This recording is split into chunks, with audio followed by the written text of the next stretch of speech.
Jadi pertemuan kali ini kita masih ada di mata kuliah Komunikasi Dasar Keperawatan untuk topik perspektif, tren, dan isu komunikasi dalam keperawatan. Adapun metode kali ini kita akan presentasi untuk dua kelompok terkait dengan tren isu, lalu dilanjut dengan tanya jawab, dan terakhir masukan dan saran. Gitu. Nah, kita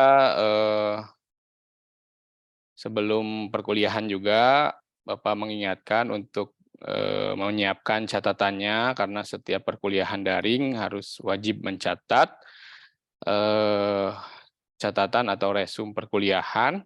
Lalu juga mohon untuk link absennya di-share oleh PJ, oleh Naura ataupun Siva.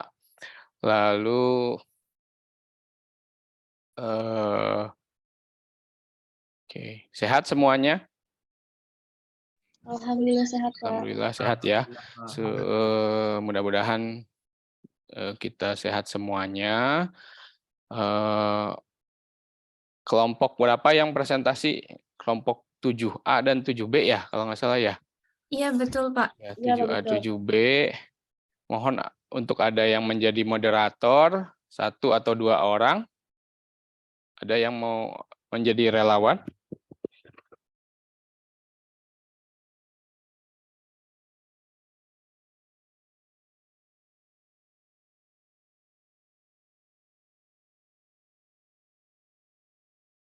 Ada yang mau menjadi relawan? Kemarin kan udah Adit sama Dewi udah 2 kali itu. Nah, siapa lagi yang mau mencoba untuk menjadi relawan? Kalau tidak, nanti Bapak akan coba random aja. Ada yang menjadi relawan? Ada chat, sebentar Bapak buka chatnya. Oke.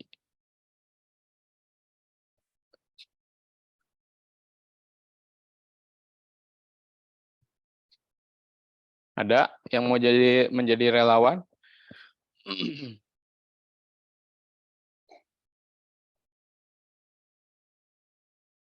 Nggak ada. Kalau nggak ada, Bapak akan coba random aja ya. Oke. Widya, Bapak, Widya, ya? Ada? Bapak permisi, katanya dari kelas B ada Nafisa mau jadi moderator. Oke, Nafisa menjadi moderator. Lalu satu lagi?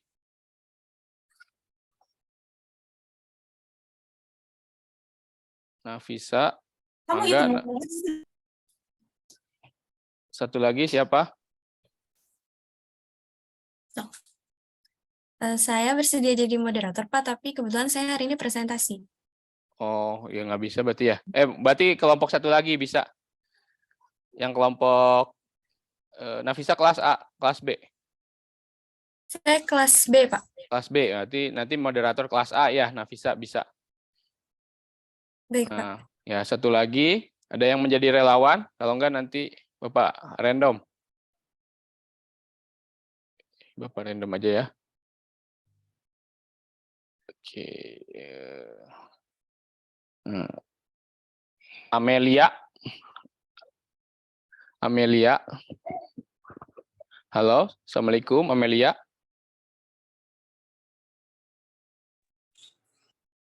Iya, Pak. Ya, Amelia menjadi moderator ya. Oh iya, baik, Pak. Ya, untuk yang kelompok yang kelas sebelah. Kelompok satunya lagi. Oke. Oleh karena itu, Bapak serahkan dulu mungkin kepada Nafisa, mungkin menjadi moderator pertama untuk bisa memimpin presentasi. Lalu juga Bapak izin untuk meminta infonya, siapa yang Bapak harus jadikan co-host.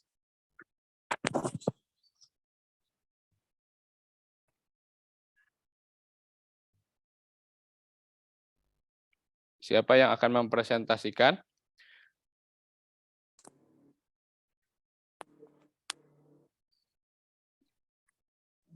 Dari kelas A, Ananda, Pak. Ananda ya. Ananda Tri Agustiani ya. Oke, Bapak. Lalu dari kelas B?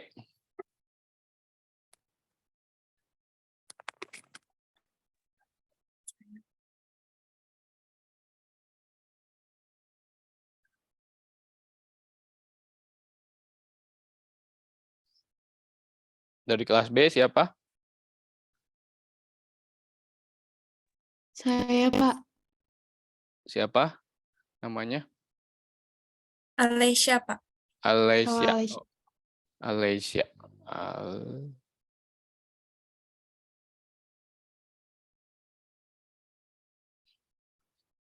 Oke. Ya.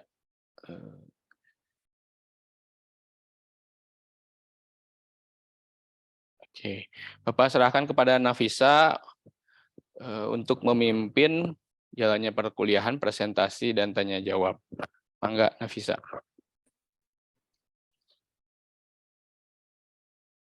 Oke, baik. Bismillahirrahmanirrahim. Assalamualaikum warahmatullahi wabarakatuh. Waalaikumsalam warahmatullahi wabarakatuh. Selamat siang semuanya teman-teman. Yang terhormat Bapak Tirta Adi Kusuma Suparto, Eskep Nurse MKep, dan yang saya banggakan seluruh mahasiswa-mahasiswi keperawatan tahun 2022. Ya, baik teman-teman, puji syukur kepada kehadirat Allah yang sudah mempertemukan kita di pertemuan daring ini ya dalam keadaan sehat walafiat.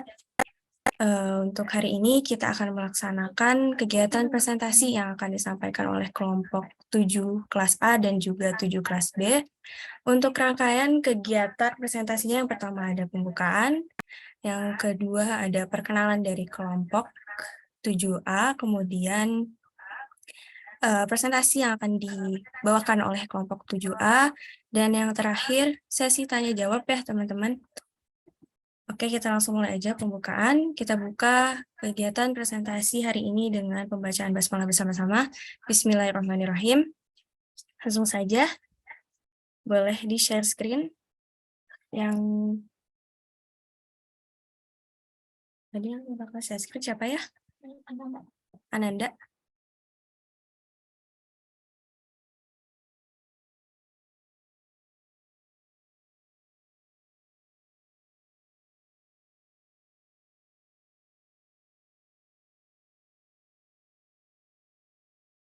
Masih Allah.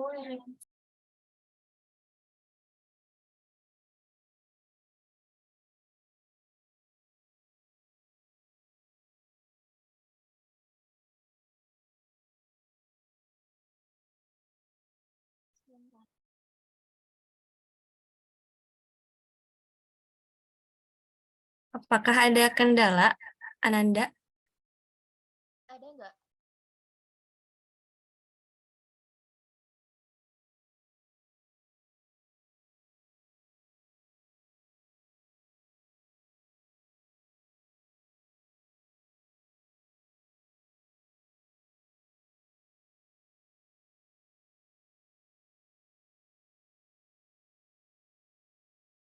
Sebentar.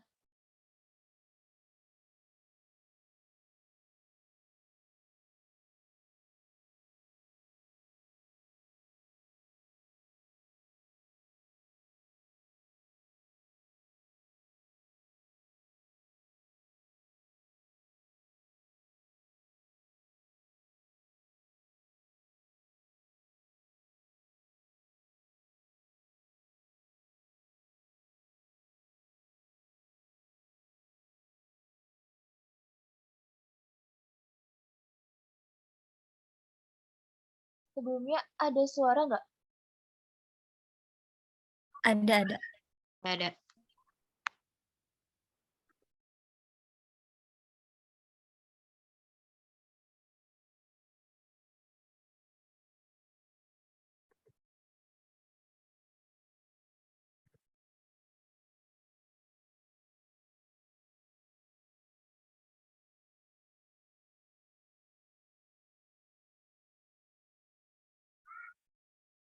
Udah.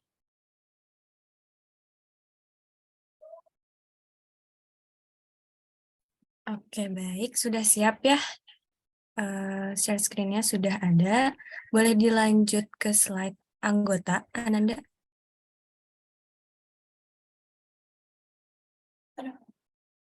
Oke, jadi kelompok yang akan presentasi hari ini yang pertama ada Ananda Tri Agustiani, yang kedua ada Gina Salsabila, kemudian Isnaini Nurul Jannah, kemudian Mutiara Alia Zahra, dan yang terakhir Najwa Alifah. Saya persilakan kepada kelompok 7A untuk melaksanakan presentasinya. Baik, terima kasih moderator. Izin untuk mempresentasikan hasil dari kelompok kami ya. Langsung aja di next, Nanda.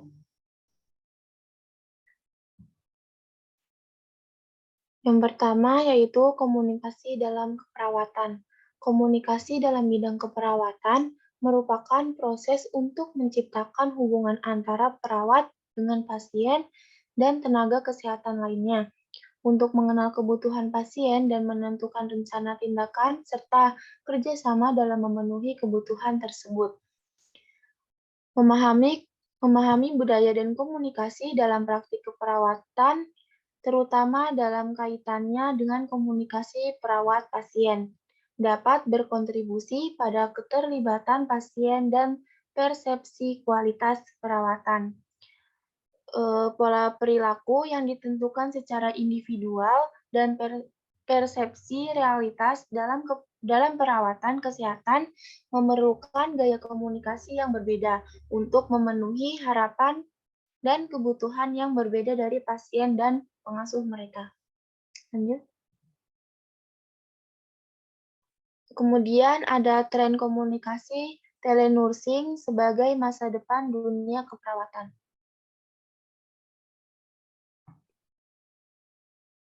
Baik, selanjutnya yaitu ada definisi telenursing. Telenursing adalah penggunaan teknologi dan komunikasi untuk memfasilitasi perkembangan keperawatan. Efisiensinya akan membantu negara-negara mengatasi hambatan terhadap perawatan kesehatan. Penelitian ini mengkaji tentang taktik telenursing dalam praktik keperawatan. Telenursing juga merupakan penggunaan teknologi untuk melayani baik peperawatan maupun telecare pasien dengan tujuan meningkatkan kesehatan. Telenursing juga didefinisikan sebagai proses pemberian, pengaturan, dan koordinasi pemberian perawatan dan layanan medis melalui teknologi informasi dan komunikasi. Selanjutnya, ada beberapa jenis telenursing ya. Yang pertama ada triage telenursing, layanan call center, konsultasi melalui sistem pesan aman, konsultasi melalui saluran bantuan, audio, atau video conferencing antara pasien dengan petugas kesehatan atau dengan sesama petugas kesehatan. Lalu selanjutnya, ada teknologi yang tersedia untuk telenursing ini cukup beragam, termasuk telepon, asisten digital, telepon pintar, mesin fax, tablet, komputer, internet, konferensi video dan audio, serta sistem komputer dan sistem informasi. Selanjutnya akan dijelaskan oleh teman saya.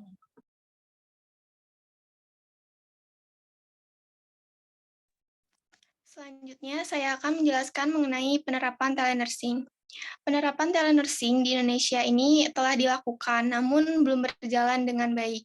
Padahal, jika dilihat dari kemajuan teknologi seperti dalam penggunaan internet, komputer, dan smartphone, telenursing sangat berpotensi untuk dikembangkan secara maksimal dalam upaya untuk memenuhi kebutuhan pelayanan kesehatan yang terus meningkat.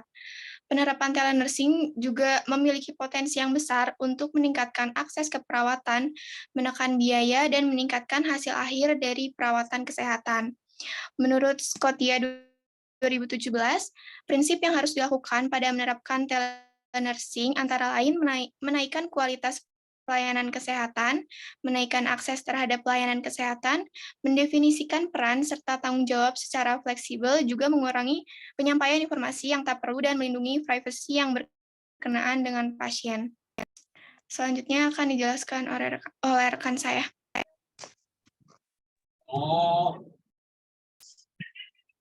Baik, selanjutnya di sini saya akan menjelaskan tentang tantangan penerapan telenursing.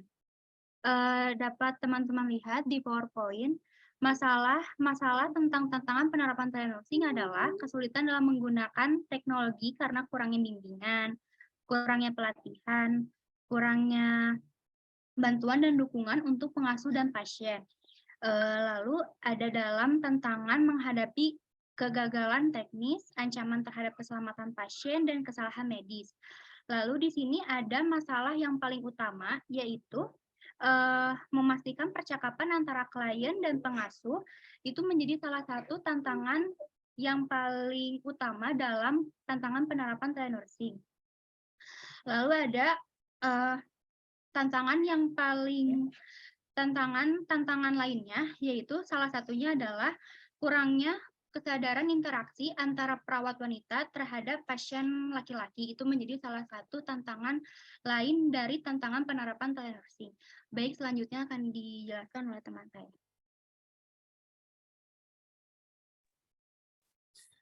Oke, selanjutnya cara mengatasi tantangan penerapan telenursing. Untuk menerapkan telenursing di Indonesia secara maksimal, ada beberapa hal yang harus dipersiapkan. Antara lain, sumber daya manusia kesehatan yang mengerti teknologi, sarana dan prasarana teknologi informasi yang memadai, tersedianya panduan dan standar praktek, adanya kode etik, dan suatu badan yang akan mengatur praktek telenursing dengan profesi kesehatan yang lain sebagai bagian dari praktek telehealth. Nah, di Indonesia juga merupakan negara kepulauan yang sangat sesuai untuk mengaplikasikan telenursing sebagai jawaban atas permasalahan kurang meratanya pelayanan kesehatan di wilayah Indonesia. Tapi tentu saja pemerintah dan organisasi profesi harus membuat regulasi yang akan mengatur praktek telenursing, yaitu membuat standar praktek, kode etik, protokol, dan panduan telenursing di Indonesia. Oke, selanjutnya. Nah, kesimpulannya, komunikasi merupakan faktor terpenting dalam kehidupan manusia. Perkembangan teknologi informasi dan komunikasi telah memberikan dampak yang besar bagi dunia kesehatan, khususnya dalam bidang keperawatan. Perawat harus memanfaatkan perkembangan teknologi, misalnya melalui layanan telemedicine. Nah, telenursing adalah komponen telemedicine yang dilakukan dan dikerjakan perawat menggunakan teknologi informasi dan komunikasi modern dan sistem berbasis web untuk memenuhi kebutuhan dasar pasien.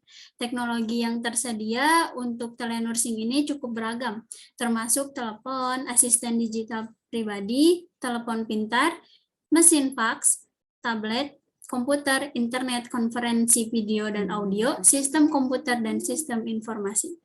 Sekian presentasi dari kelompok 7, kami kembalikan ke moderator. Oke, baik. Terima kasih kepada kelompok 7A yang sudah mempresentasikan materinya. Selanjutnya, kita langsung saja ke sesi tanya-jawab ya, teman-teman. Untuk sesi tanya-jawabnya, kita buka berapa termin. Saya kembalikan lagi kepada kelompok 7A. Siap untuk membuka berapa termin, teman-teman? Satu aja, 3 pertanyaan. Oke, baik. Order dari kelompok 7A ya, 1 termin dengan 3 pertanyaan. Saya persilahkan kepada teman-teman yang ingin bertanya. Oke, silahkan Saudari Dewi Ajeng terlebih dahulu. Ya, terima kasih moderator. Izin memperkenalkan diri teman-teman, nama saya Dewi Ajeng Pramesti dengan NIM 2204957. Izin bertanya kepada kelompok, apa sih yang menyebabkan penggunaan telenursing di Indonesia ini masih belum berjalan optimal? Terima kasih.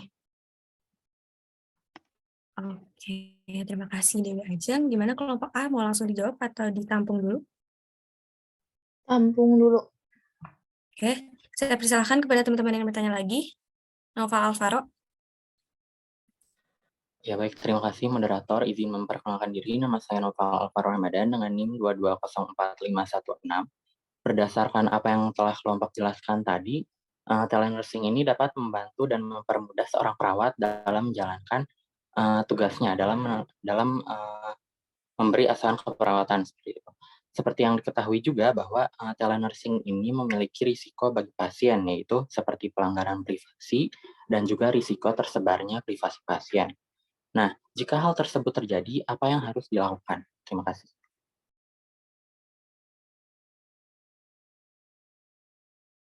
Ya, baik, ada lagi yang ingin bertanya, teman-teman? Satu pertanyaan lagi.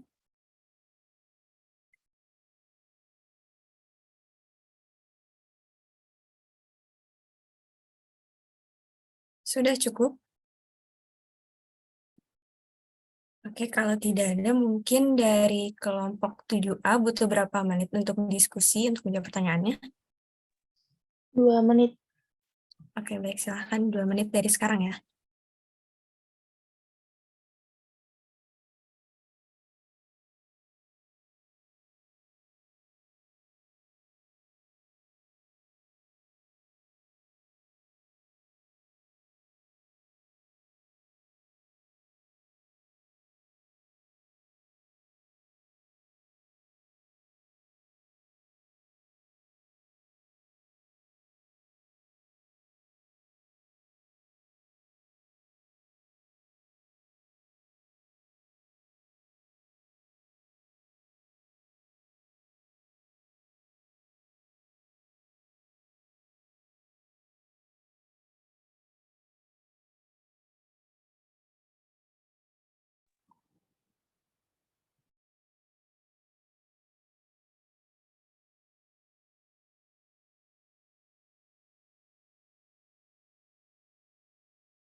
Waktu sudah habis ya.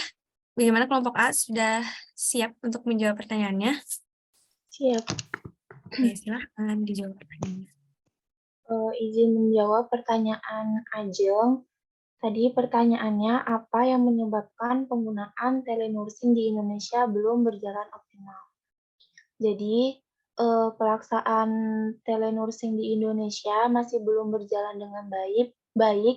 Ini disebabkan karena keterbatasan sumber daya manusia, keterbatasan sarana dan prasarana, serta kurangnya dukungan pelaksanaan telenursing dari pemerintah. Kemudian, pada penggunaan aplikasi telenursing ini, di lapangan juga mengalami ada beberapa hambatan ya atau kekurangan, yaitu tidak dapat melihat pasien, adanya dilema etis, dan lain-lain. Makanya di Indonesia ini mungkin penggunaan telenursingnya masih belum berjalan optimal. Itu. Ada yang mau nambahin? Ya, gimana teman-teman? Ada yang ingin menambahkan? Atau mendiskusikan terkait kenapa masih belum terlaksana nih telenursing di Indonesia ini? Terlaksana dengan optimal gitu ya. Apa sudah cukup?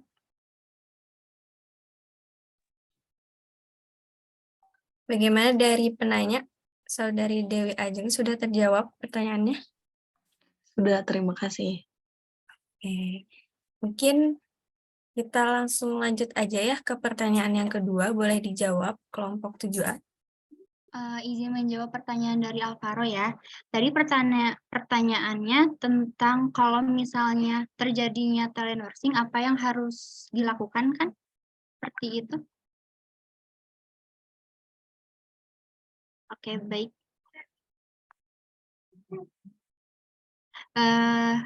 Caranya adalah kita harus membuat suatu regulasi dan kebijakan. Itu perlu dibuat karena dengan membuat regulasi atau kebijakan ini membuat informasi kesehatan pasien dapat terjamin kerahasiaannya. Bagaimana, Alvaro, apakah terjawab? Dan jika ada yang ingin menambahkan, silahkan.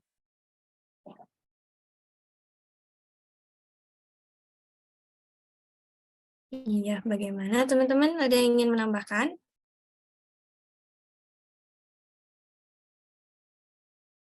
Gimana, Alvaro, sudah terjawab ya?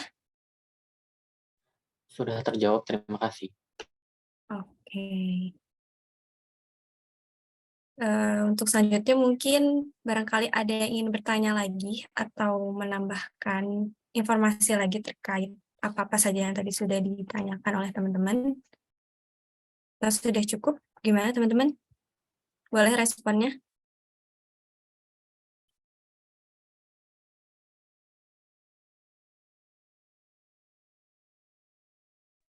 Sepertinya cukup.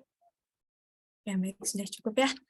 Mungkin cukup sekian presentasi dari kelompok 7A.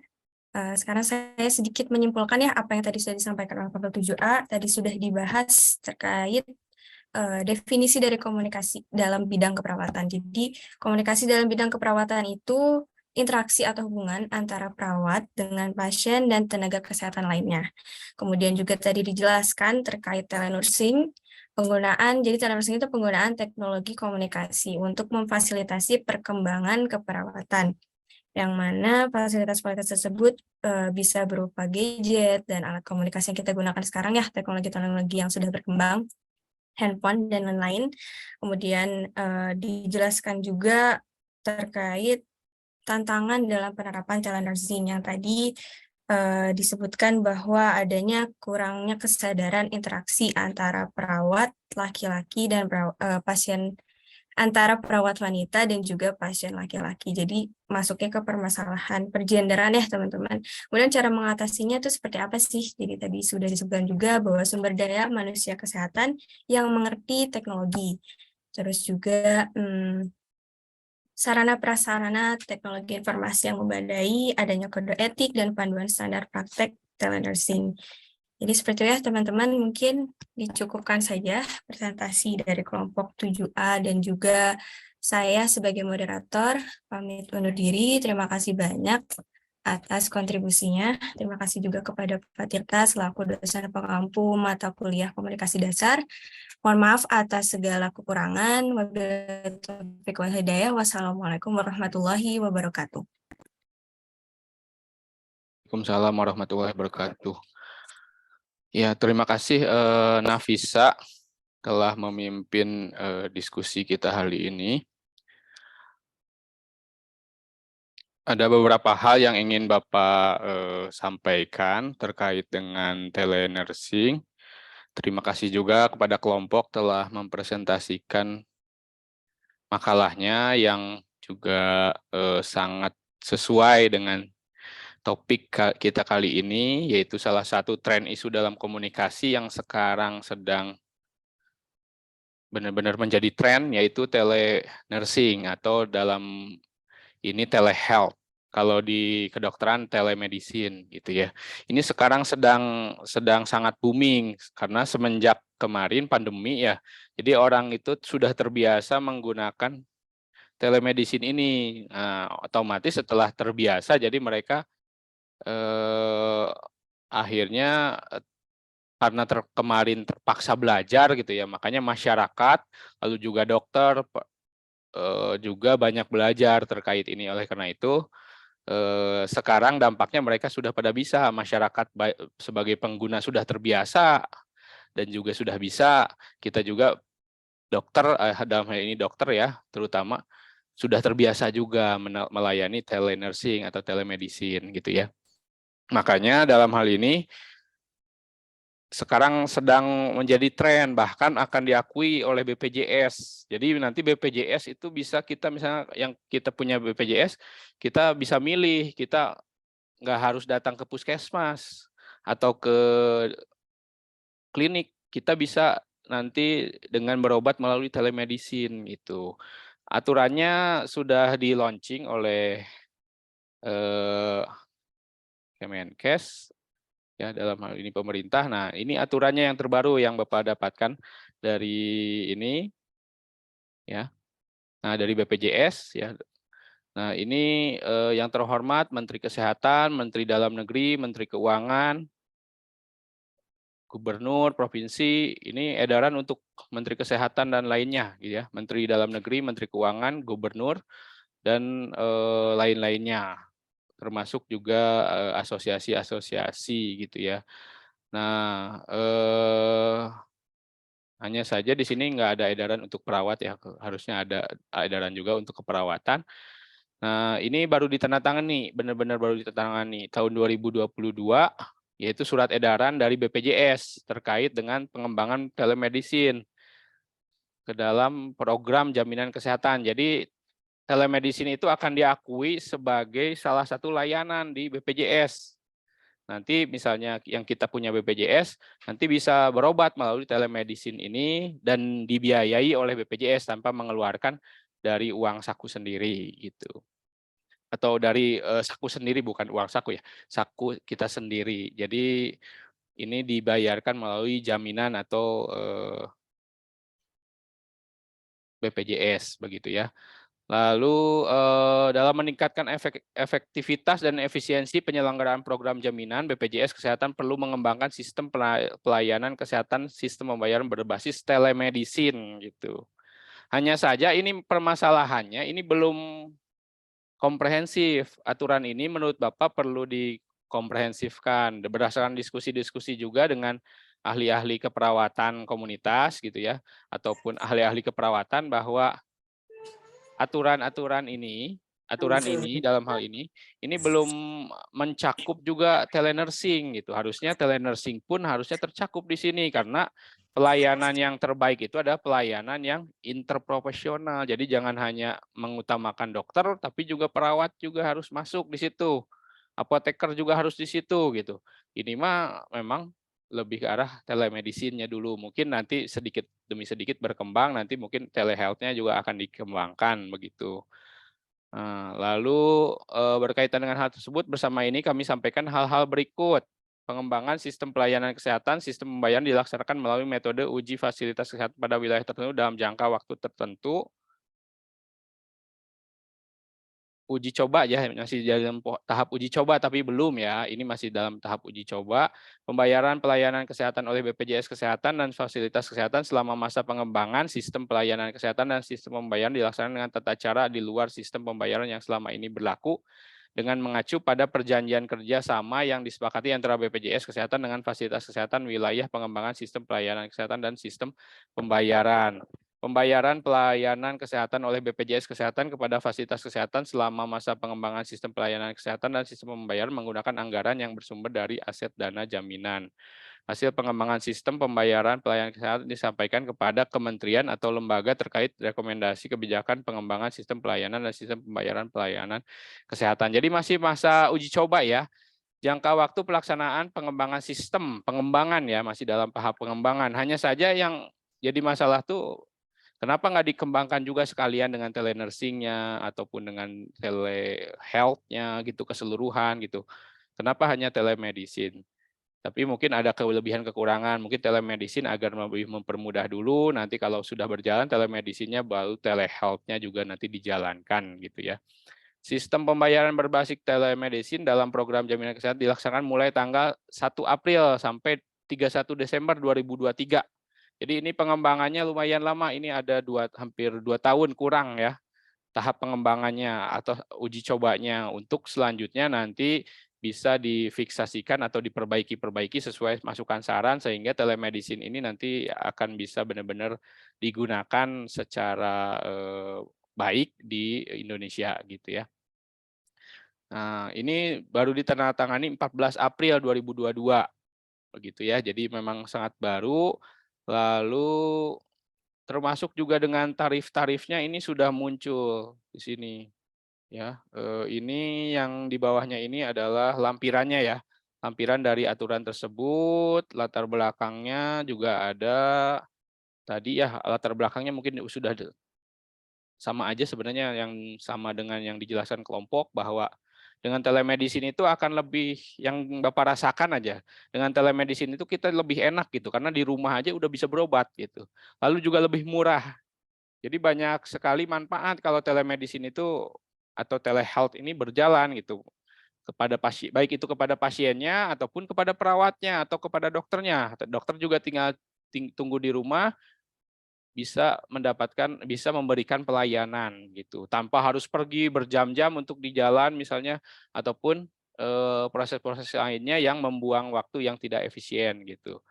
Nah, sehingga telemedicine ini sangat-sangat membantu, namun juga punya kelemahan tentunya. Nah, kelemahan ini juga harus dikombinasikan dengan pelayanan seperti biasa, karena tetap telemedicine itu punya kelemahan, tidak bisa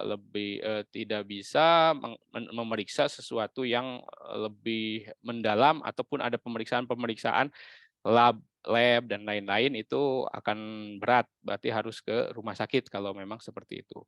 Nah, sampai ada ruang lingkupnya di sini.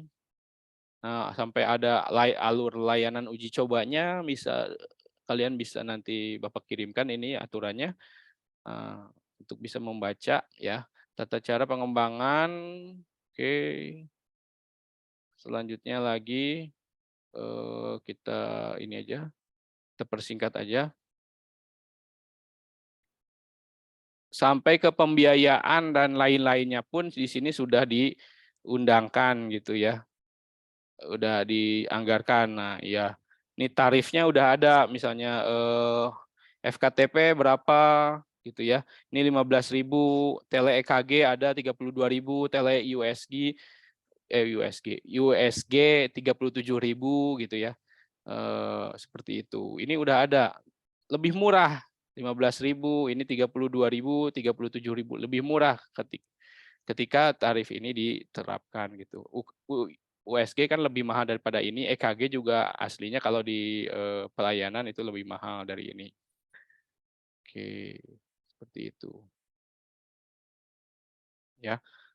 Jadi memang tantangannya, tapi yang terjadi di sekarang ini telemedicine yang memang sedang digaungkan, tapi telenursingnya kenapa belum gitu. Makanya kita harus mengawal, kalian pun nanti akan menjadi perawat gitu ya. Kalian harus mengawal bahwa harus ada keadilan lah di antara kita gitu, jangan sampai medis terus atau dokter terus yang diutamakan, kita perawat juga harus diberikan porsinya, karena kalau misalnya dokter saja yang bekerja, perawat tidak bekerja, juga tidak akan bagus, karena pelayanan yang terbaik itu harus kolaborasi gitu, satu itu. Lalu yang kedua juga asas keadilan, karena kita posisi perawat dan dokter itu setaraf, jadi kita tidak boleh dikucilkan gitu. Kita pun di di puskesmas, rumah sakit itu juga seringkali dianaktirikan oleh rumah sakit ataupun di puskesmas.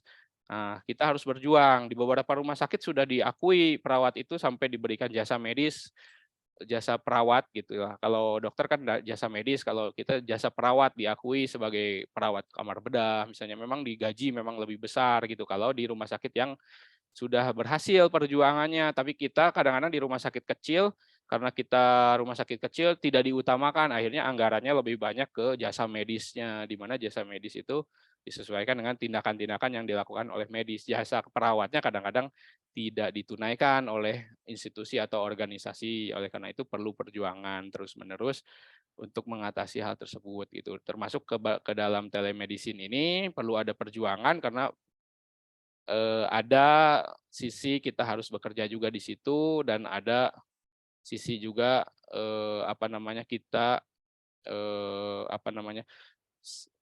ada yang kita kerjakan nanti gitu, dan itu harus diakui sebagai imbalan juga, walaupun mungkin kita perawat bukan bekerja juga utamanya bukan karena urusan uang, tapi juga untuk mencari amal atau menyembuhkan pasien gitu, kita harus juga ikhlas gitu ya. Tapi kan tetap dunia itu juga harus gitu. Oleh karena itu tetap walaupun bukan utama, uang itu bukan utama, tapi harus ada anggaran yang masuk ke perawat, yaitu dalam bentuk jasa perawat. Dalam hal ini terkait dengan telemedicine atau telenursingnya itu harus ada yang mengalir ke keperawatan juga agar kolaborasinya tetap berjalan. Lalu selanjutnya kelompok juga sudah menjelaskan tadi ya sesuatu yang menurut Bapak baru kalian pahami karena kalian mahasiswa baru pastinya baru mendengar telemedicine ini. Nah, telemedicine ini, telenursing ini itu peluang juga buat kalian mengembangkan. Kalau untuk nyari uang, ini kedepannya sangat bisa untuk dipakai nyari uang gitu. Nah, kalian misalnya membuat organisasi, nah kerjasamalah sama Gojek misalnya. Gojek kan udah punya misalnya Halodoc ya, terus Grab punya Grab Health gitu.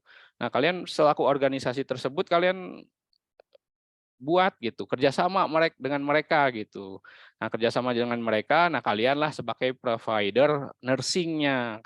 Kalau telenursingnya di Grab juga belum ada, di ini juga di apa namanya di Halodoc juga setahu Bapak belum ada. Oleh karena itu sebenarnya perlu ada.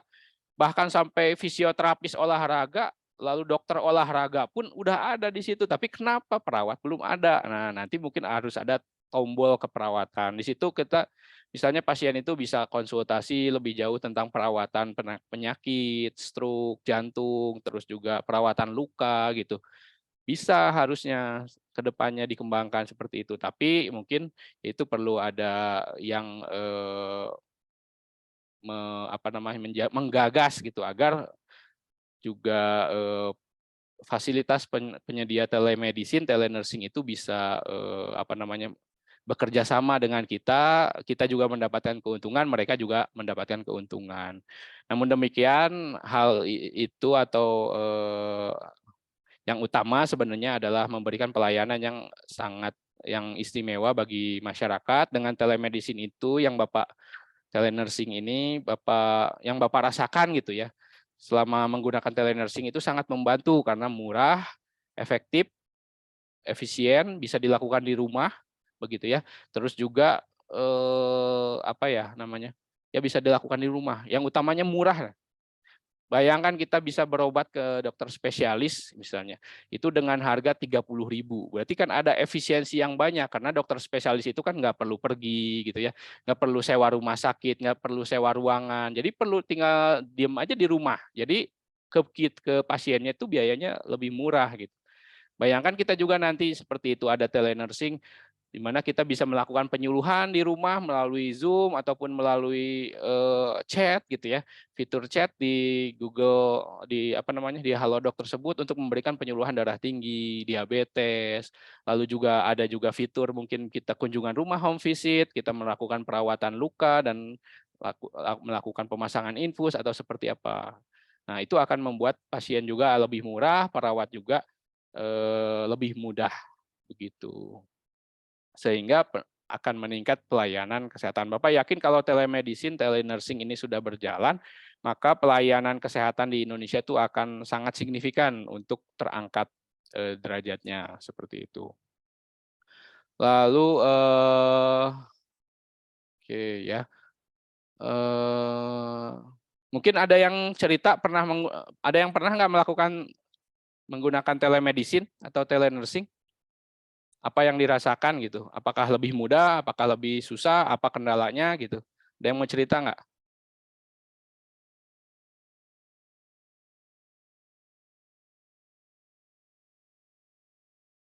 Ada relawan atau Bapak random lagi kalau nggak ada? Oke. Sela. Ya, Pak. Bapak sebelumnya maaf saya off cam dikarenakan kameranya rusak. Ya, Sela pernah ini nggak telemedicine nggak, Sela? Pernah, Pak. Gimana rasanya? Waktu itu gimana ceritain aja? Waktu itu kan lagi di asrama, terus sakit. Kebetulan karena emang lagi gak ada orang, jadi nggak ada yang nganterin ke dokter, jadi pakai dulu yang di Grab ada. Terus jadi lebih mudah, kayak konsultasinya juga jadi cepat. Cuman ya gitu, beli obatnya kan harus dari mereka juga lewat Grab, tapi lebih mahal gitu Pak obatnya. Oke, ya. Lalu berapa biayanya kalau untuk konsultasinya? Konsultasinya 15.000 Pak. Oke.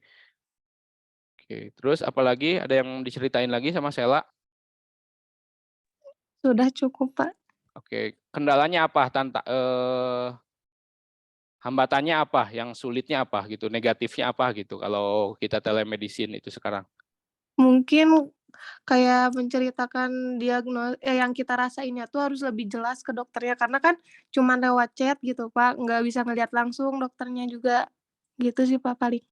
Oke, ya terima kasih Sela atas ininya ceritanya kepada kita semua. Nah, kita bisa melihat bahwa ada tadi yang Bapak menggelitik mungkinnya dari pernyataan Sela, mahal di obatnya ya. Memang ini kendala sih, memang kendala. Memang kalau tarif untuk konsultasinya seringkali murah 15.000 gitu ya, 10.000. Tapi kadang-kadang mahal di obat gitu. Karena dokter tuh kadang-kadang memberikan resepnya juga yang mahal-mahal gitu. Nggak obat generik, rata-rata mengeluarkannya obatnya yang paten gitu. Yang biasanya misalnya obat generiknya 5.000, ini harga patennya 50.000 atau 100.000 gitu. Nah, itu sebenarnya isu etik juga di bidang kedokteran mungkin ya. Karena sampai saat ini gitu ya, itu sering terjadi menjadi permainan dokter ataupun menjadi permainan farmasis atau permainan dari produsen obat gitu. Obat yang sama itu bisa jadi harganya beda. Ada yang 5.000, ada yang 50.000, ada yang 500.000 gitu. Padahal isinya sama gitu. Tapi memang kadang-kadang ada perbedaan gitu. Termasuk sekarang yang kemarin lagi heboh itu obat paracetamol kan. Untuk obat-obat yang sirup gitu. Ternyata memang ada perbedaan. Bapak kan dulu suka berdebat sama Ibu Asih misalnya. Wah, obat paracetamol mah yang murah aja, kenapa kan isinya sama? Enggak beda, rasanya beda kok gitu. Kata Bu Asih misalnya berbeda. Tapi kalau Bapak kan lebih lihat murahnya, sama dah, isinya kan sama aja. Ternyata memang setelah diselidiki ada perbedaan kan oleh Badan POM dari mungkin kandungan-kandungan yang lainnya ataupun yang lainnya. Mendingan kalau tidak berbahaya, ternyata ada bahaya juga. Makanya memang sih bukan obat-obat non generik itu lebih aman memang, tapi juga obat generik harusnya aman, harusnya dijaga benar-benar dipantau juga oleh pemerintah, jangan sampai menimbulkan apalagi kematian gitu, meninggal beberapa berpuluh-puluh bahkan beratus-ratus mungkin anak kecil gitu. Jadi kembali lagi ke tema awal bahwa ini juga isunya itu bukan dari telemedicine aja sebenarnya, ini udah dari lama bahwa dokter itu ataupun farmasis ataupun apa itu mengambil keuntungan dari penggunaan atau peresepan obat-obat yang non generik tersebut. Nah, harusnya kita dokter itu harusnya mungkin lihat-lihat dulu ini pasiennya mampu atau tidak. Kalau pasiennya tidak mampu jangan kasihan gitu kalau dimaksain. Tapi kalau memang pasiennya mampu, minta obatnya yang paten dok misalnya, baru kita resepkan paten. Jadi mungkin di pilihan-pilihan aplikasi tersebut harusnya dipilih ini memilih obatnya untuk diresepkan tuh paten atau generik, mungkin ada tombol apa gitu. Jadi jangan sampai orang yang kurang mampu dikasih obatnya yang paten sehingga kasihan gitu. Lalu orang yang kaya diberikan yang generik, padahal dia mampu untuk memberikan membeli obat paten misalnya, biarkan aja. Kalau dokter mengambil keuntungan dari orang yang mampu mah nggak apa-apa, tapi ketika dokter mengambil keuntungan dari orang yang tidak mampu itu yang kasihan gitu. Ya, tapi isu ini memang udah dari lama. Nah, ketika dokter itu meresepkan obat-obat yang paten, itu dia mendapatkan persentase. Jadi bukan hanya dari itu, nanti dokter tersebut mendapatkan persentase, misalnya 20%, 30% setiap peresepan obat ini itu masuknya ke dompet dokter misalnya. Itu ada seperti itu. Makanya dokter itu ada yang bekerja sama dengan pabrik-pabrik farmasi. Resepkan ini ya paracetamolnya ini dari produk kami, nanti Anda mendapatkan persentase sebanyak 20% dari yang Anda resepkan, resep yang Anda resepkan. Seperti itu deal-dealannya, makanya dokter itu lebih cenderung meresepkan obat-obat yang paten gitu. Tapi kalau kita selaku tenaga kesehatan, kadang-kadang kalau Bapak, waduh mahal ini hampir 400.000, cari aja yang generiknya. Oh, dicari generiknya ternyata cuma 100.000 gitu. Jadi kitanya harus agak pinter sedikit, jangan sampai mengikuti kata-kata dokter semua. Jadi kita harus ini. Namun ya ngeri-ngeri sedap juga karena yang obat generik ya itu punya kelemahan-kelemahan, ada yang ceritanya gitu, ada yang kandungannya berbahaya ataupun ada yang juga kandungannya dikurangi gitu. Isu-isu yang beredar kalau di puskesmas itu, oh kalau obat generik itu kandungannya misalnya 500 mg paracetamol misalnya. Itu kenyataan itu cuma 450 karena yang 50 lagi itu teh untuk keuntungan dari pabrik farmasisnya gitu. Ada isu-isu seperti itu, apakah entah itu benar ataupun salah, tapi itu sudah terlanjur beredar di tingkat-tingkat puskesmas itu seperti itu kenyataannya. Jadi seperti itu. Lalu dari tadi juga pernyataan dari teman kalian juga punya kelemahan. Ya, telemedicine itu punya kelemahan di mana kita bingung gitu, kadang-kadang bingung nyeritainnya, terus dokter juga kadang-kadang bingung gitu untuk bisa melihat. Jadi ya, kemungkinan untuk salah diagnosis itu ada gitu. Kalau kita perawat mungkin ya telemedicine karena kita juga paham, jadi kita kemungkinan salah diagnosis rendah karena kita bisa mengarahkan gitu ya dengan baik gitu. Tapi kalau masyarakat umum nah seringkali mengarahkannya kurang begitu bagus sehingga dokter bisa sampai salah obat begitu. Hati-hati makanya. Ada lagi yang mau cerita terkait telemedicine yang pernah dialami?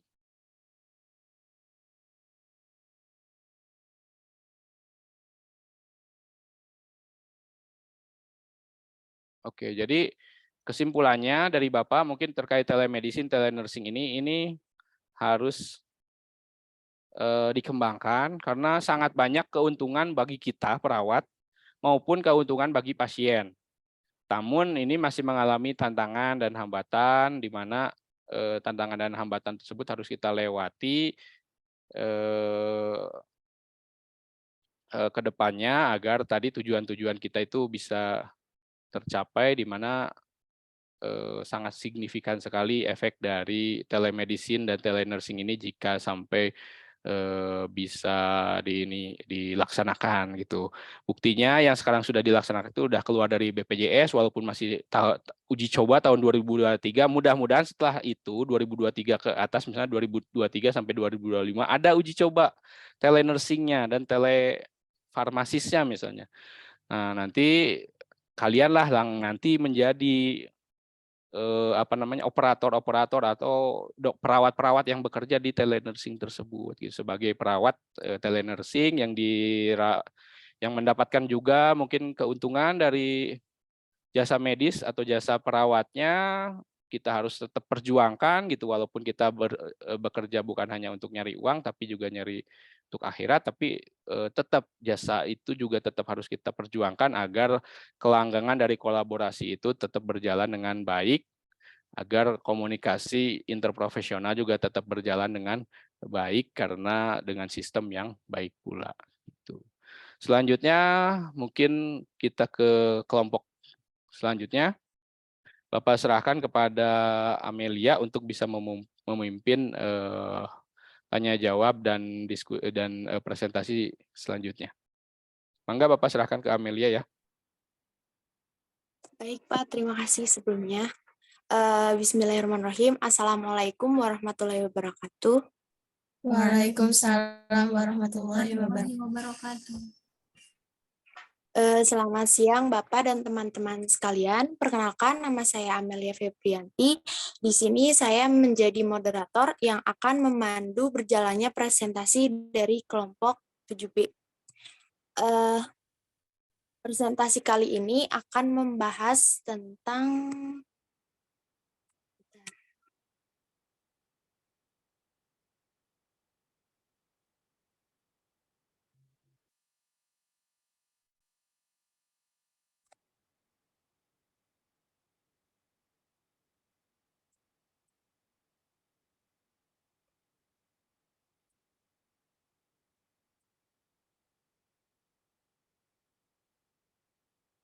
maaf untuk share screen-nya belum muncul semua.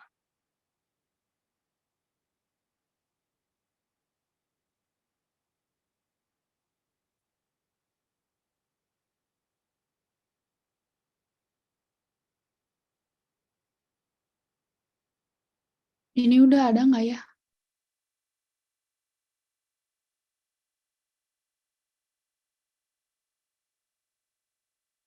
Belum Belum. ada tulisannya Masih komunikasi dasar dasar keperawatan aja. komunikasi.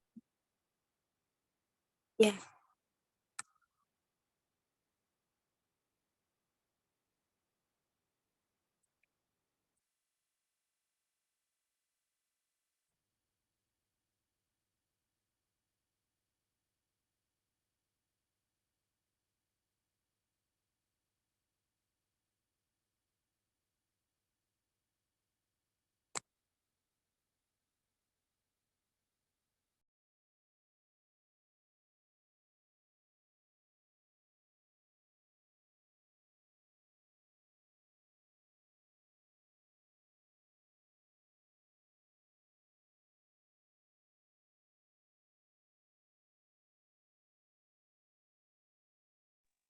Baik, kelompok 7B ini akan membahas tentang isu komunikasi perawat dengan pasien demensia dalam proses rehabilitasi pasien. Yang beranggotakan boleh di next.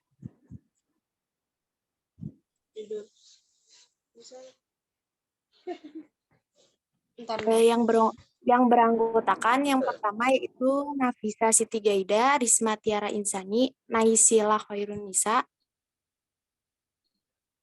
dan Fadila dan Farin Afifah. Baik, saya untuk para pemateri untuk memaparkan materinya.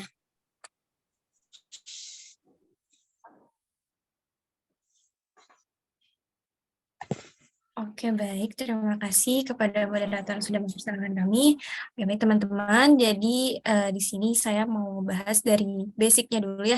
Di sini ada definition of communication. Definisi dari komunikasi itu sendiri, mohon maaf belum.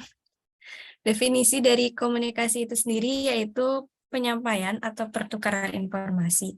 Nah, sebenarnya teman-teman di sini tuh masih banyak orang-orang yang belum tahu tentang komunikasi secara luas gitu ya. Biasanya kita tuh memahami komunikasi itu hanya dengan komunikasi itu cuman ketika kita berinteraksi dengan orang lain melalui berbicara gitu. Tapi nyatanya komunikasi itu lebih luas lagi teman-teman. Kita tuh bisa berkomunikasi melalui tulisan atau melalui media-media lain, melalui pendengaran juga gitu ya. Kemudian komunikasi ini tuh berupa penyampaian berbagai hal, nggak hanya informasi aja. Jadi penyampaian informasi, penyampaian perasaan gitu ya, pengekspresian perasaan, dan juga ide-ide atau gagasan-gagasan gitu ya. Mungkin boleh dilanjut.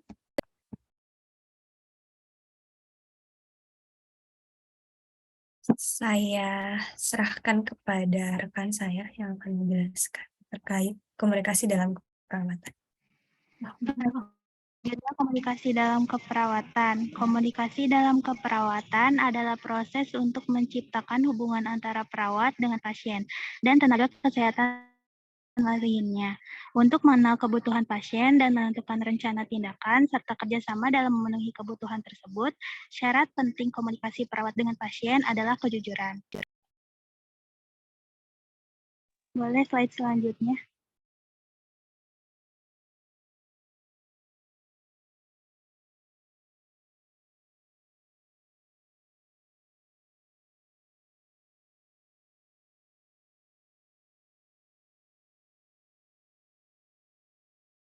Saya serahkan ke pemateri selanjutnya. Lalu selanjutnya adalah ada masalah-masalah dalam komunikasi. Next.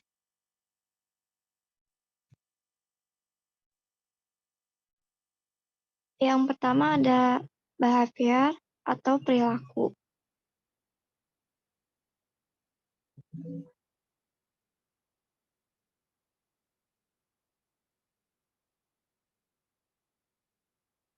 Behavior atau perilaku ini adalah kegagalan sebuah komunikasi yang disebabkan karena perbedaan sudut pandang antara komunikator dan komunikan.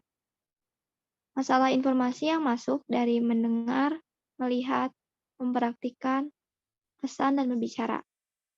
Lalu proses filter ini dilakukan sehingga keakuratannya sebuah informasi akan menjadi berkurang, karena sebagian telah dihapus dan sebagian lagi telah dikaburkan. Oleh karena itu, masalah ini adalah jika ada dua orang berbeda dan memiliki respon yang berbeda terhadap sebuah hal yang sama. Selanjutnya,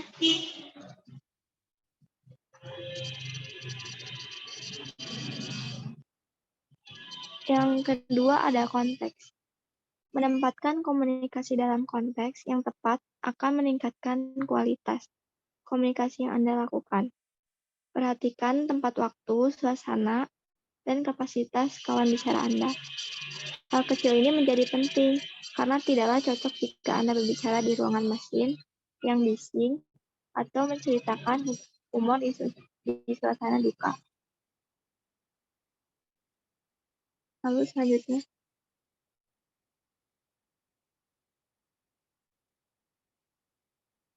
yang ketiga ada relationship atau hubungan. Salah satu kunci komunikasi yang efektif adalah memiliki hubungan yang baik dengan kawan bicara Anda, sehingga ia akan nyaman untuk berbicara, dan bangunlah hubungan di beberapa menit awal sebelum Anda mulai mengirimkan pesan atau ide ke benak kawan bicara Anda.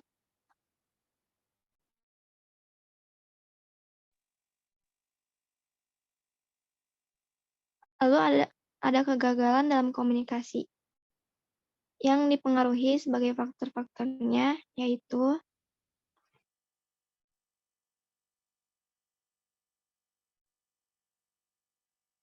ada faktor dari ucapan atau pesan yang sulit dimengerti, persepsi negatif, tidak percaya diri, perbedaan cara pandang, gangguan komunikasi, dan perbedaan dialek atau bahasa.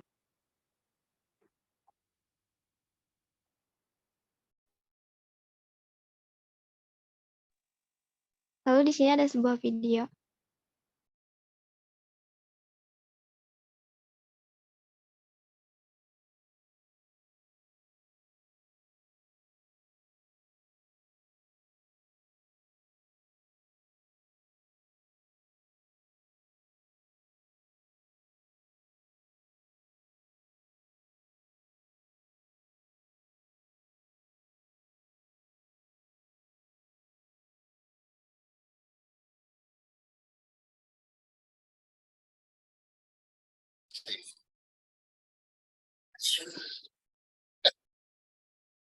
I should know her name. Ulang. Udah.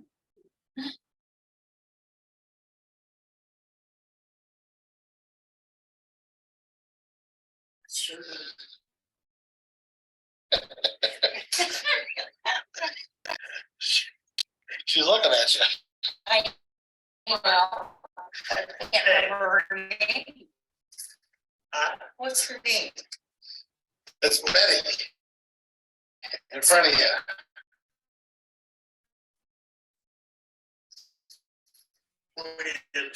This lady here. Betty. Me too. We got that settled. Wait, now I'm gonna get a good night's sleep. There you go. Thank you.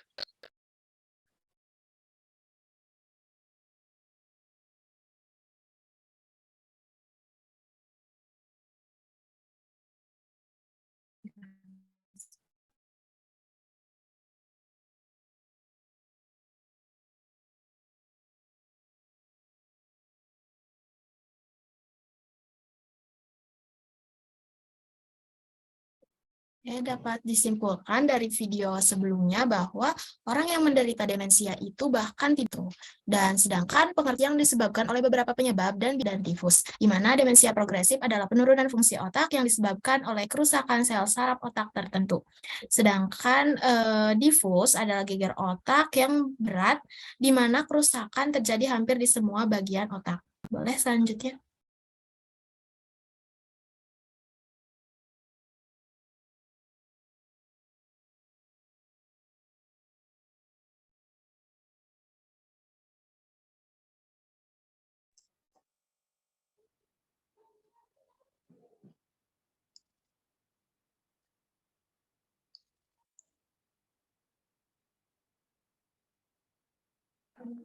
Ciri selanjutnya yaitu ciri-ciri dari demensia.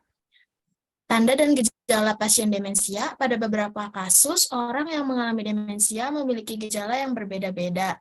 Hal tersebut bergantung pada penyebab yang mendasarinya.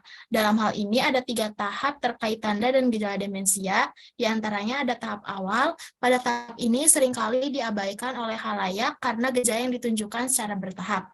Tahap yang kedua yaitu tahap tengah. Pada tahap ini, tanda dan gejala akan lebih terlihat. Dan yang ketiga, ada tahap akhir. Pada tahap ini, pasien demensia sudah ketergantungan total, gangguan pada memori yang sudah serius, dan tanda gejala fisik yang lebih terlihat jelas. Dan juga sehingga terjadi penurunan daya ingat, terus penurunan pemikiran, dan juga terjaganya kesadaran terhadap lingkungan, termasuk orientasi dalam ruang dan waktu. Dan selanjutnya yaitu penurunan kontrol dan motivasi emosional atau perubahan perilaku sosial. Boleh selanjutnya.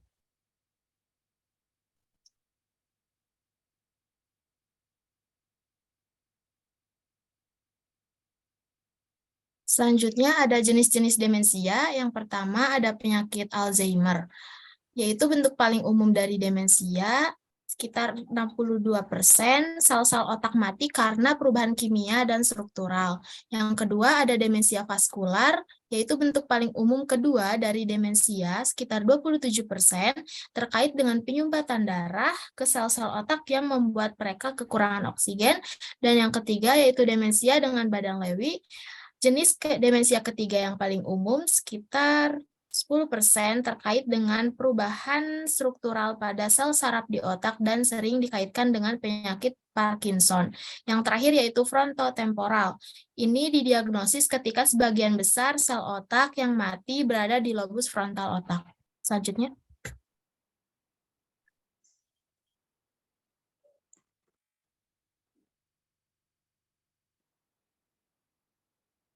Selanjutnya yaitu ada faktor demensia. Yang pertama ada faktor risiko yang dapat kita ubah. Yang pertama ada pola makan dan olahraga. Penelitian menunjukkan bahwa kurang olahraga meningkatkan risiko demensia. Dan sementara tidak ada diet khusus yang diketahui dapat mengurangi risiko demensia. Yang lebih besar, penelitian menunjukkan insiden demensia yang lebih besar pada orang yang makan makanan yang tidak sehat dibandingkan dengan mereka yang mengikuti diet gaya Mediterania yang kaya akan protein, kacang-kacangan, dan lain-lain. Selanjutnya yaitu penggunaan alkohol yang berlebihan. Minum alkohol dalam jumlah besar telah lama diketahui menyebabkan perubahan otak. Yang ketiga yaitu ada depresi. Meskipun belum dipahami dengan baik, depresi akhir kehidupan mungkin mengindikasikan perkembangan demensia. Yang keempat yaitu ada diabetes. Diabetes meningkatkan risiko demensia, terutama jika tidak terkontrol dengan baik. Dan yang selanjutnya itu ada merokok. Merokok dapat meningkatkan risiko terkena demensia dan penyakit pembuluh darah. Yang terakhir yaitu obat-obatan yang dapat memperburuk daya ingat. Yang kedua yaitu ada faktor risiko yang tidak dapat diubah. Yang pertama tentu saja usia, risiko meningkat seiring bertambahnya usia, terutama setelah usia 65 tahun. Namun demensia bukanlah bagian normal dari penuaan dan demensia dapat terjadi pada orang yang lebih muda. Yang kedua yaitu sejarah keluarga. Memiliki riwayat keluarga demensia merupakan faktor risiko yang lebih besar untuk mengembangkan kondisi tersebut. Yang terakhir yaitu sindrom Down. Yaitu pada usia paruh baya banyak orang dengan sindrom Down mengembangkan penyakit Alzheimer dini. Selanjutnya.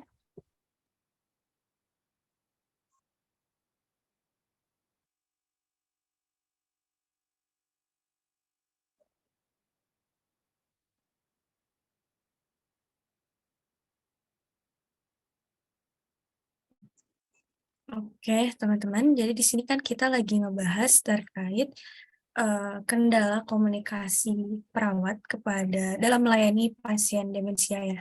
Nah, jadi di sini ada beberapa anjuran atau solusi atau saran ya, bagaimana sih cara komunikasi yang baik terhadap pasien dengan penyakit demensia. Boleh diulang terlebih dahulu videonya. How to communicate with someone. How to communicate with someone with dementia.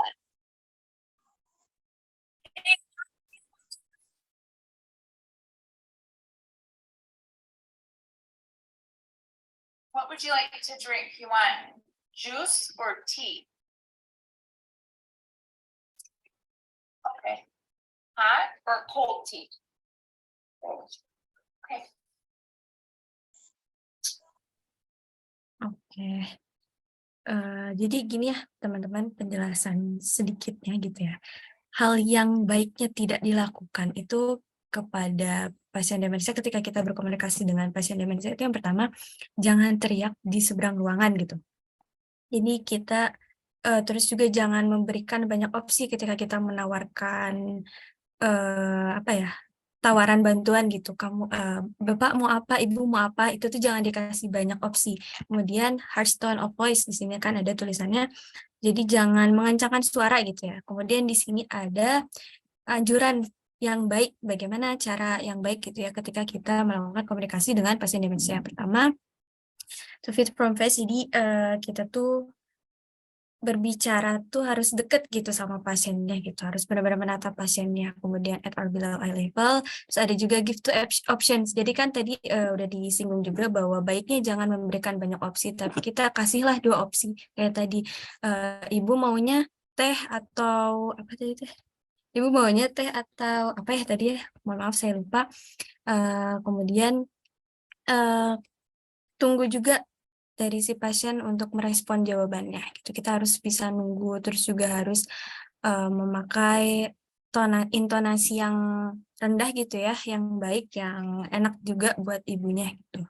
Mungkin itu aja, boleh dilanjut.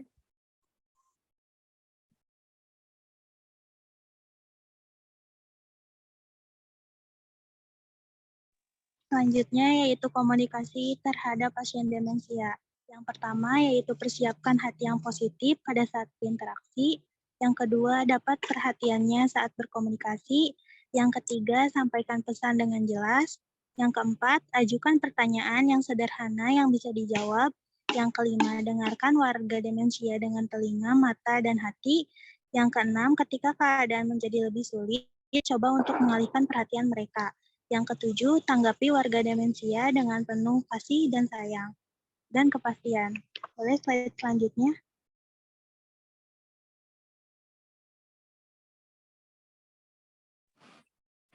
Baik, sebelumnya mohon maaf apabila suaranya kurang terdengar jelas karena di sininya sedang hujan.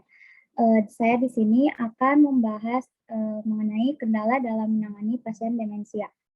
Menurut studi yang dilakukan oleh Glenman 2014 dan Sarnio 2016, perawat cenderung menghindari merawat pasien dengan penderita demensia, terutama ketika mereka menunjukkan perilaku yang menantang. Nah, perilaku yang menantang ini tuh kayak penolakan dari pasien demensia ketika akan diberikan asuhan keperawatan. Nah, ini tuh menjadi salah satu tantangan untuk perawat agar asuhan keperawatan itu dapat terus dilakukan. Boleh selanjutnya.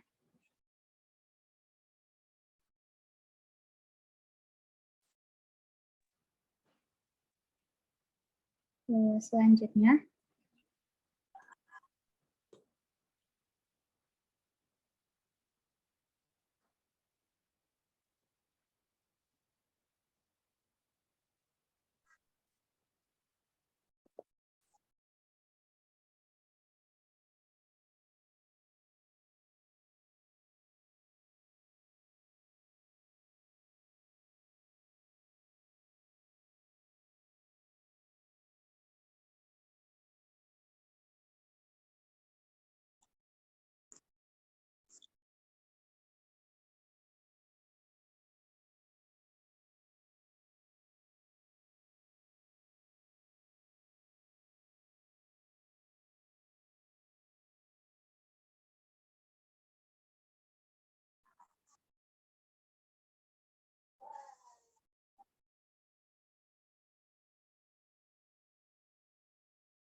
Suaranya tidak terdengar. Sepertinya terkendala jaringan, Pak. Jaringan ya.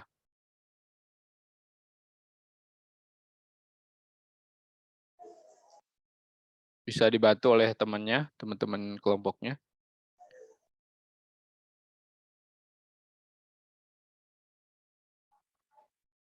Oke, teman-teman dan moderator izin melanjutkan ya.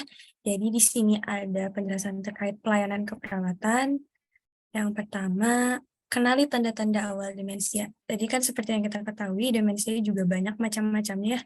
Jadi kita perlu kenali dulu nih, pasien ini demensianya itu jenis apa gitu kan. Kemudian diagnosis dini untuk membantu orang menerima informasi kesehatannya, memberikan dukungan dan pengobatan sedini mungkin gitu ya. Memang perlu adanya hal-hal seperti ini gitu kan, menerima informasi kesehatan yang memberikan dukungan, kemudian pengobatan sedini mungkin agar kedepannya tidak menyebabkan penyakit yang jauh lebih parah gitu ya. Kemudian berkomunikasi secara efektif, itu juga kita semua ketahui kalau dalam keperawatan perlu adanya komunikasi, ada komunikasi terapeutik juga kita sudah belajar, kemudian ada kenali tanda-tanda kendala yang dialami oleh penderita demensia. Ini juga berkaitan dengan yang tadi ya, yang video yang tadi sudah ditayangkan, kemudian bekerja sama dengan anggota keluarga pasien untuk membantu pasien agar bisa beradaptasi dengan kondisinya saat ini. Boleh dilanjut?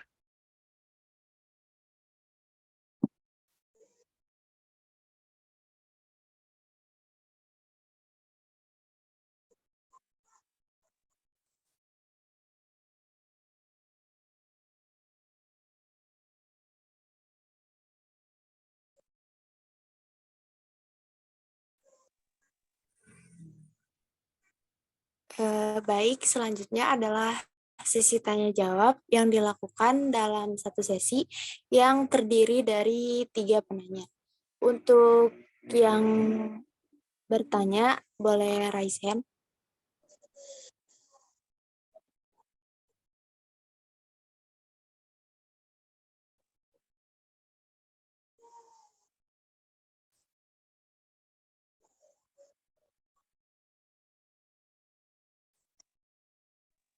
Boleh, Revina.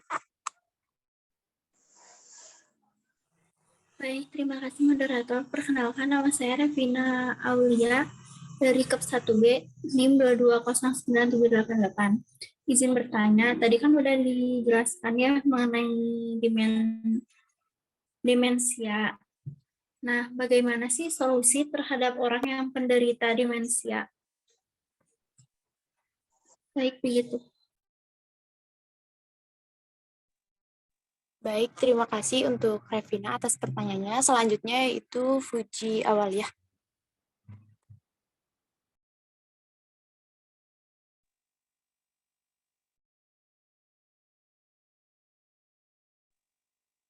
Fuji, apakah suara saya terdengar? Terdengar. Mohon maaf, saya off cam karena kendala jaringan. Izin bertanya kepada Kok, boleh dikasih tahu gak sih contoh terapi seni musik itu kayak gimana? Baik, terima kasih Puji atas pertanyaannya. Selanjutnya itu Yovanita. Mohon maaf teman-teman dan Bapak, saya izin off cam karena sedang di perjalanan. Izin perkenalan diri, nama saya Yovanita. Izin bertanya, bagaimana sih cara pengobatan pada pasien demensia itu dan juga mungkin boleh dijelaskan gitu bagaimana pencegahannya agar kita tidak terkena gitu. Terima kasih. Ya, baik. Terima kasih Vanita atas pertanyaannya. Untuk pemateri, apakah ingin langsung dijawab atau diberi waktu dulu?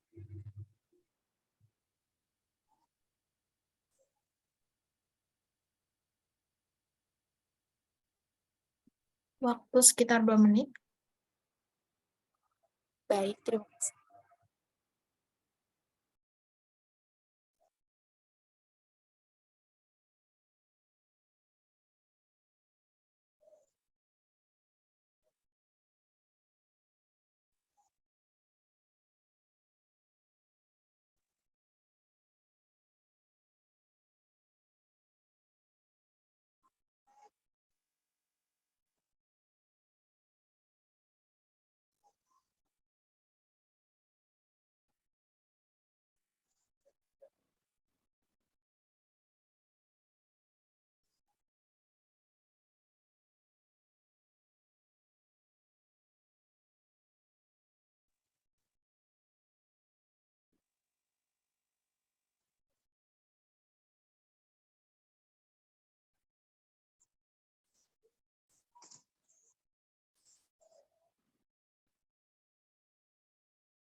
Baik, untuk pemateri dari kelompok 7B, silakan untuk menjawab pertanyaan dari audiens.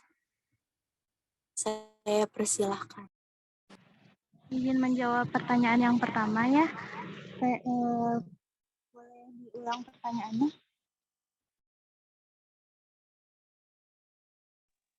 Maaf untuk suaranya kurang jelas, boleh diulang? Boleh diulang pertanyaannya? Baik, pertanyaan dari Revina yang pertama itu, bagaimana solusi terhadap orang yang mempunyai derita demensia? Baik, jadi prevalensi dan kejadian demensia meningkat secara eksponensial dari usia 65 tahun ke atas. Sebagai konsekuensi dari penuaan populasi yang progresif dan peningkatan harapan hidup, jumlah kasus demensia akan meningkat dalam beberapa dekade mendatang. Studi terbaru menunjukkan sedikit penurunan dalam akumulasi resiko demensia yang disesuaikan dengan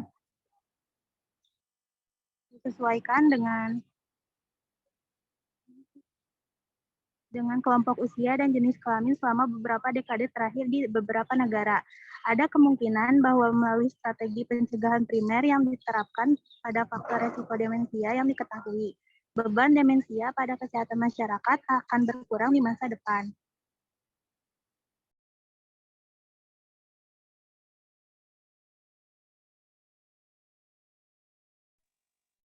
Baik, untuk Saudari Revina, apakah sudah terjawab? Sudah terjawab. Cukup. Terima kasih. Baik. Selanjutnya dari pemateri kelompok 7B boleh menjawab pertanyaan selanjutnya.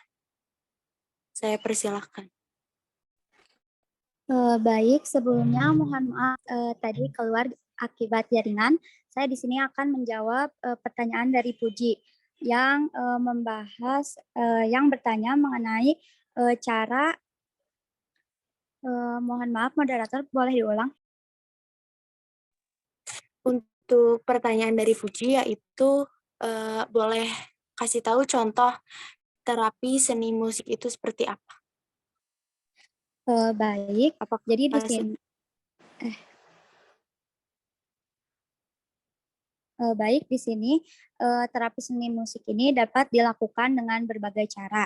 Di antaranya yaitu dengan memberikan suatu bahan yang berwarna dan meminta pasien demensia untuk membuat suatu bentuk. Nah, bisa juga dilakukan dengan pasiennya itu diminta untuk mewarnai suatu gambar atau pasiennya sendiri yang menggambar. Nah, dengan terapi ini juga merupakan suatu cara pasien mengekspresikan pikiran dan perasaannya.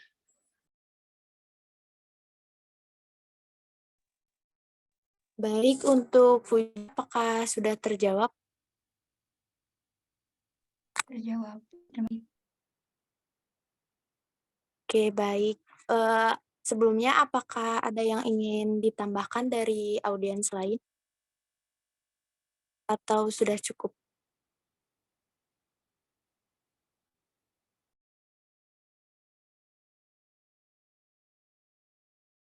Baik, mungkin sudah cukup ya.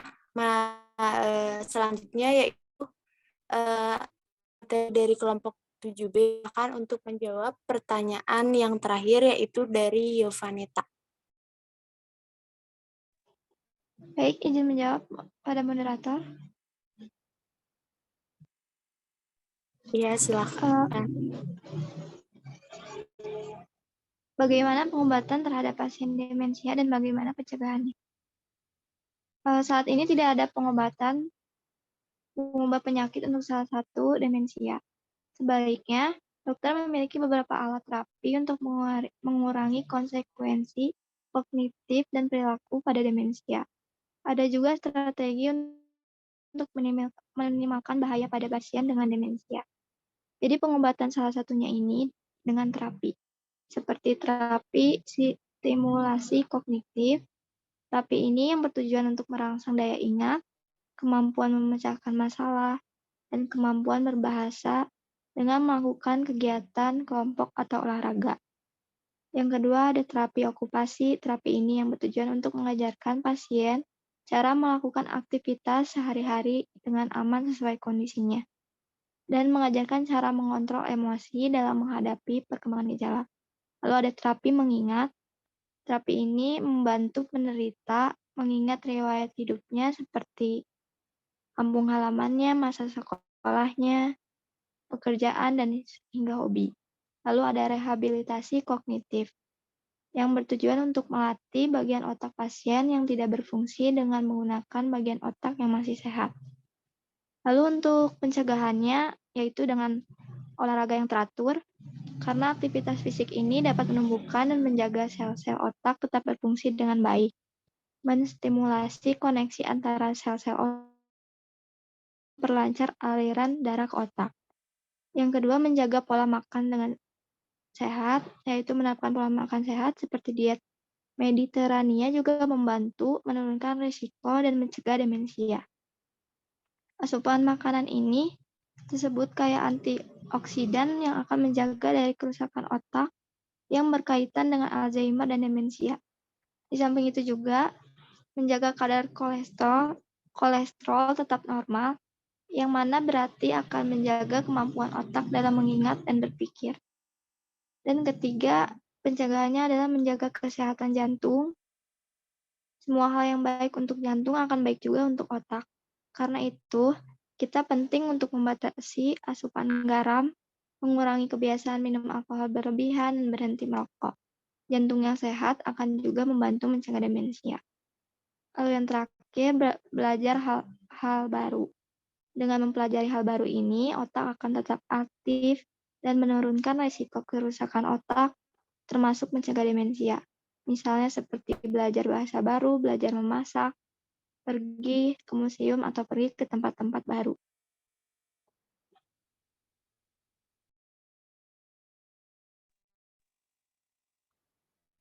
Baik, terima kasih atas jawaban dari kelompok 7B.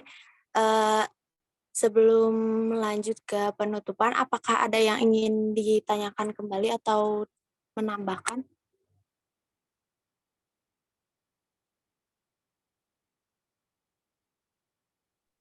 Izin menambahkan. Boleh.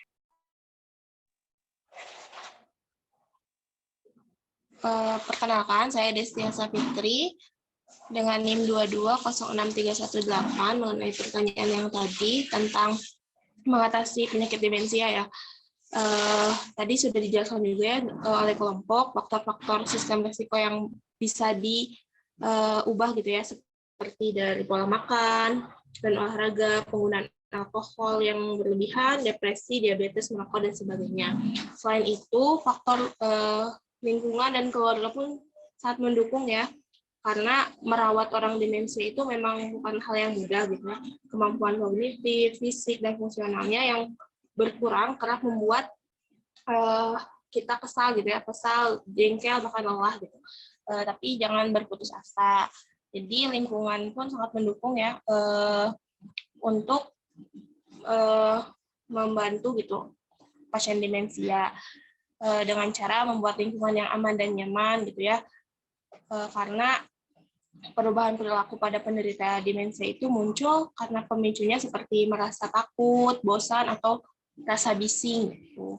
Selanjutnya bisa cari cara komunikasi yang baik, itu berkomunikasi dengan baik dengan mereka. Seperti tadi kan dalam video berbicara dengan nada yang lembut, tidak memberikan pertanyaan yang lebih banyak, itu pilihan-pilihan yang banyak. Jadi memberikan pilihan yang lebih sedikit seperti 2 pilihan saja.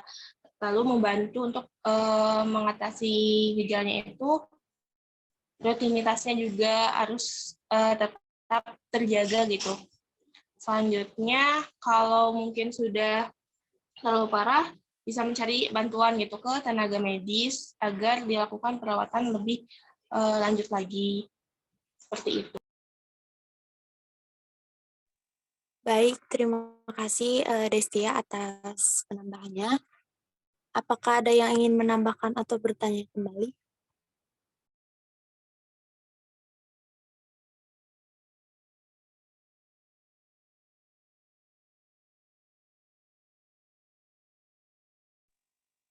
Baik, mungkin sudah cukup ya. Alhamdulillah presentasi dari kelompok 7B sudah selesai. Dapat saya simpulkan yaitu pada kebanyakan orang sehat, komunikasi verbal dan nonverbal terjadi secara spontan. Tetapi pada orang dengan demensia, berkurangnya kemampuan berkomunikasi ini menciptakan hambatan. Contohnya seperti hambatan fisik dan emosional yang dapat mempengaruhi kualitas hidup. Kebanyakan orang dengan demensia adalah orang dewasa yang lebih tua dan pengasuh tidak selalu memahami dan mengetahui cara terbaik untuk mengelola demensia. Nah, sistem perawatan kesehatan memerlukan gaya komunikasi yang berbeda untuk memenuhi harapan dan kebutuhan yang berbeda dari pasien yang menderita demensia tersebut. Nah, mungkin cukup sekian presentasi dari kelompok 7B. Saya selaku moderator mewakili kelompok 7B dan saya pribadi memohon maaf atas kekurangan dan kesalahannya. Sekian, terima kasih. Wassalamualaikum warahmatullahi wabarakatuh. Waalaikumsalam warahmatullahi wabarakatuh.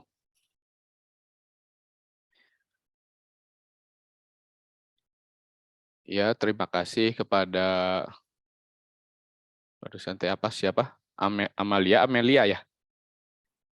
Kepada moderator Amelia ya, kepada Amelia yang telah memimpin sesi diskusi. Terima kasih juga untuk kelompok yang telah mempresentasikannya. Terima kasih juga untuk semuanya yang telah bisa membuat makalah, lalu juga membuat PPT, lalu presentasi, walaupun ada yang belum berkesempatan secara langsung, tapi juga secara online. Terima kasih, lalu juga terima kasih untuk yang aktif selama diskusi. Bapak melihat bahwa makalah, PPT, dan presentasi kalian itu sudah sangat bagus semuanya untuk semua kelompok. Jadi tepuk tangan dulu untuk semuanya. Mungkin ya, tepuk tangan untuk semuanya.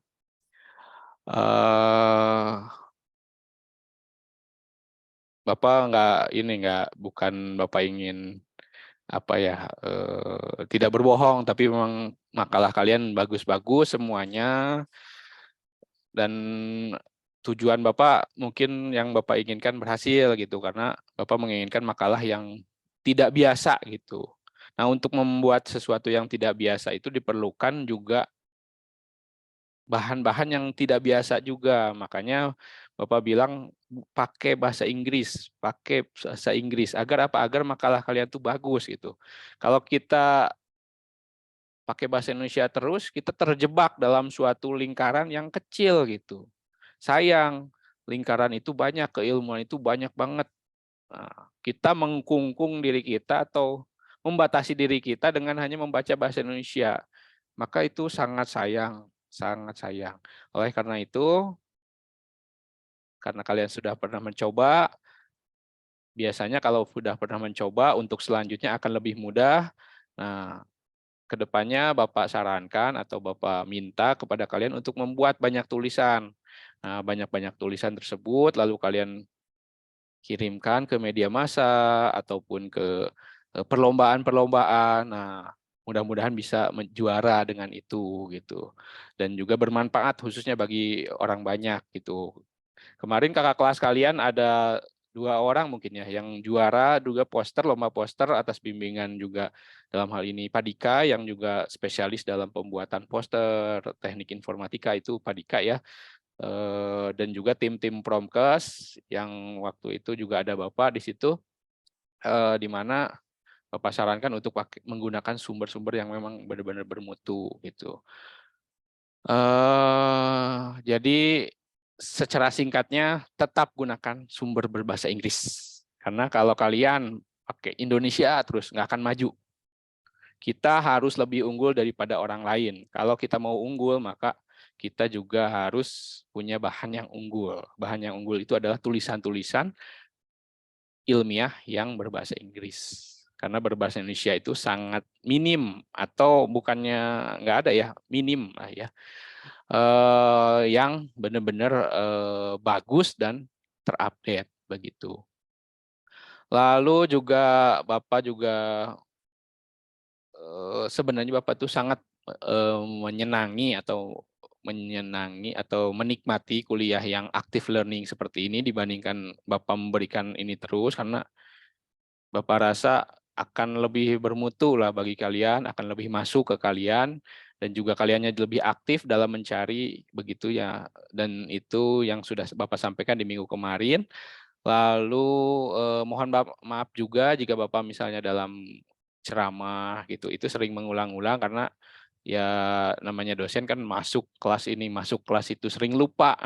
Sering lupa itu makanya kadang-kadang ada cerita ataupun apapun yang terulang. Nah, dengan active learning ini juga terkurangi lah hal-hal tersebut ya. Lalu Bapak ingin komentari juga terkait demensia ya. Demensia itu ahlinya kalau di keperawatan UPI itu ada Ibu Lisna. Ibu Lisna itu adalah Kaprodi D3. Nah, itu adalah ahli demensia. Dia doktornya juga itu di bidang demensia, di mana waktu itu disertasinya juga terkait demensia kalau nggak salah ya.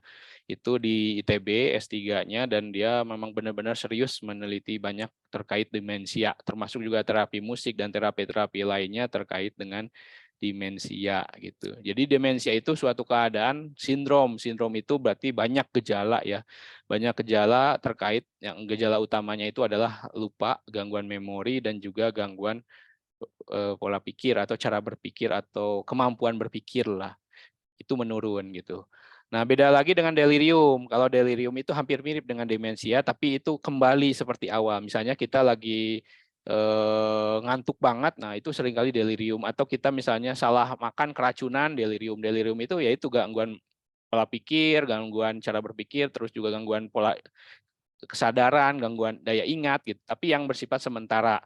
Nah, tahu kalau demensia itu tidak sementara, jadi bersifat kronis, artinya tidak bisa disembuhkan, hanya bisa dikurangi gitu. Lalu yang terbaik itu adalah pencegahan.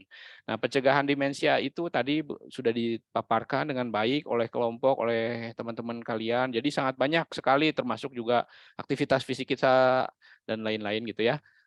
Dan juga yang Bapak ingin share ke kalian, ada satu hal sebenarnya yang menyebabkan yang mungkin Bapak sudah sampaikan belum, yang penggunaan aluminium, pernah ya?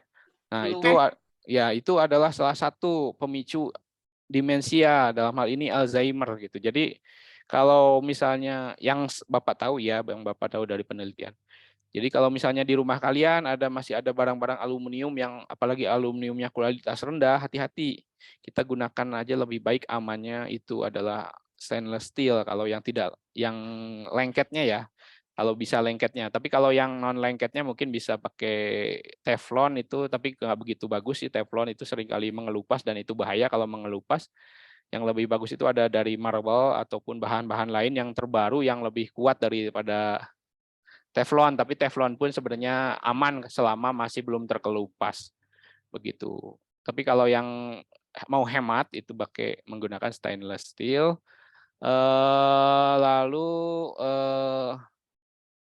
Oke. Lalu Bapak akan coba ke slide Bapak ya, mungkin masih ada waktu sedikit lagi. Mudah-mudahan kita semua sudah belajar, kalian sudah belajar terkait dengan komunikasi dalam keperawatan. Semua sudah ini? Sebentar ya, Bapak sebentar. Bapak ke ini dulu, ke slide Bapak dulu. Nah, ada suatu penelitian yang menurut Bapak agak menggelitik ya. Nah, ini Bapak juga ada slide terkait tren isu, tapi nggak begitu lengkap ya.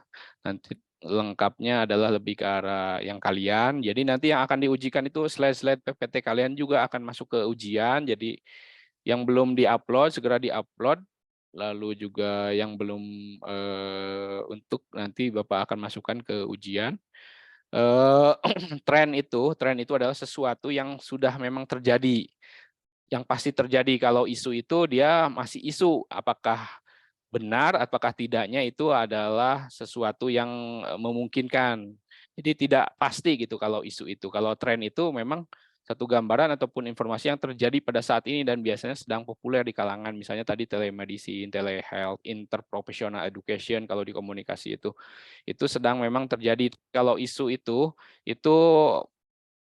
sesuatu yang sedang dibicarakan oleh banyak, namun belum jelas faktanya atau buktinya apakah itu nyata ataupun tidak. Begitu. Nah, ada banyak sekali tren isu, kemarin Bapak juga sudah jelaskan, yaitu terkait dengan telemedicine, lalu juga dengan interprofessional education, lalu juga tren isu terkait pelayanan, keperawatan, di mana komunikasinya masih juga bermasalah sampai sekarang gitu ya. Nah, hasil penelitian nih yang utama kan sebenarnya komunikasi itu kan ada dua, ada internal, ada eksternal lah ya. Kalau komunikasi dalam keperawatan itu, komunikasi internal itu di mana komunikasi kita dengan sesama perawat atau sesama tenaga kesehatan, itu komunikasi internal ya. Itu juga masih menjadi isu, tapi sebenarnya yang paling utama itu tren isunya itu yang masih bermasalah itu terkait dengan komunikasi kita secara eksternal dengan perawat, dengan pasien gitu ya. Itu menurut banyak penelitian, misalnya McCabe, Zhenglan, Guningberg, Carlson, Wright, lalu juga kenyataan di lapangan di Indonesia yang Bapak rasakan, yang kalian rasakan, komunikasi antar perawat dengan pasien itu masih sangat rendah, sangat buruk gitu. Bukan lagi rendah tapi buruk. Oleh karena itu secara keseluruhan komunikasi perawat pasien belum mengarah pada kepuasan pelayanan, sehingga pelayanannya juga jadi kurang banget.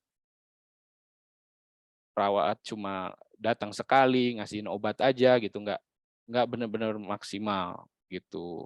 Karena komunikasinya sendiri masih sangat rendah.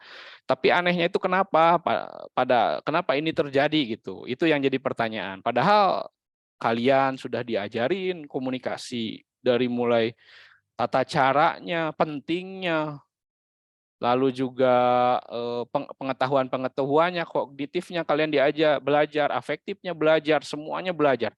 Tapi anehnya kenapa saat perawat lulus, ujungnya itu nggak mau.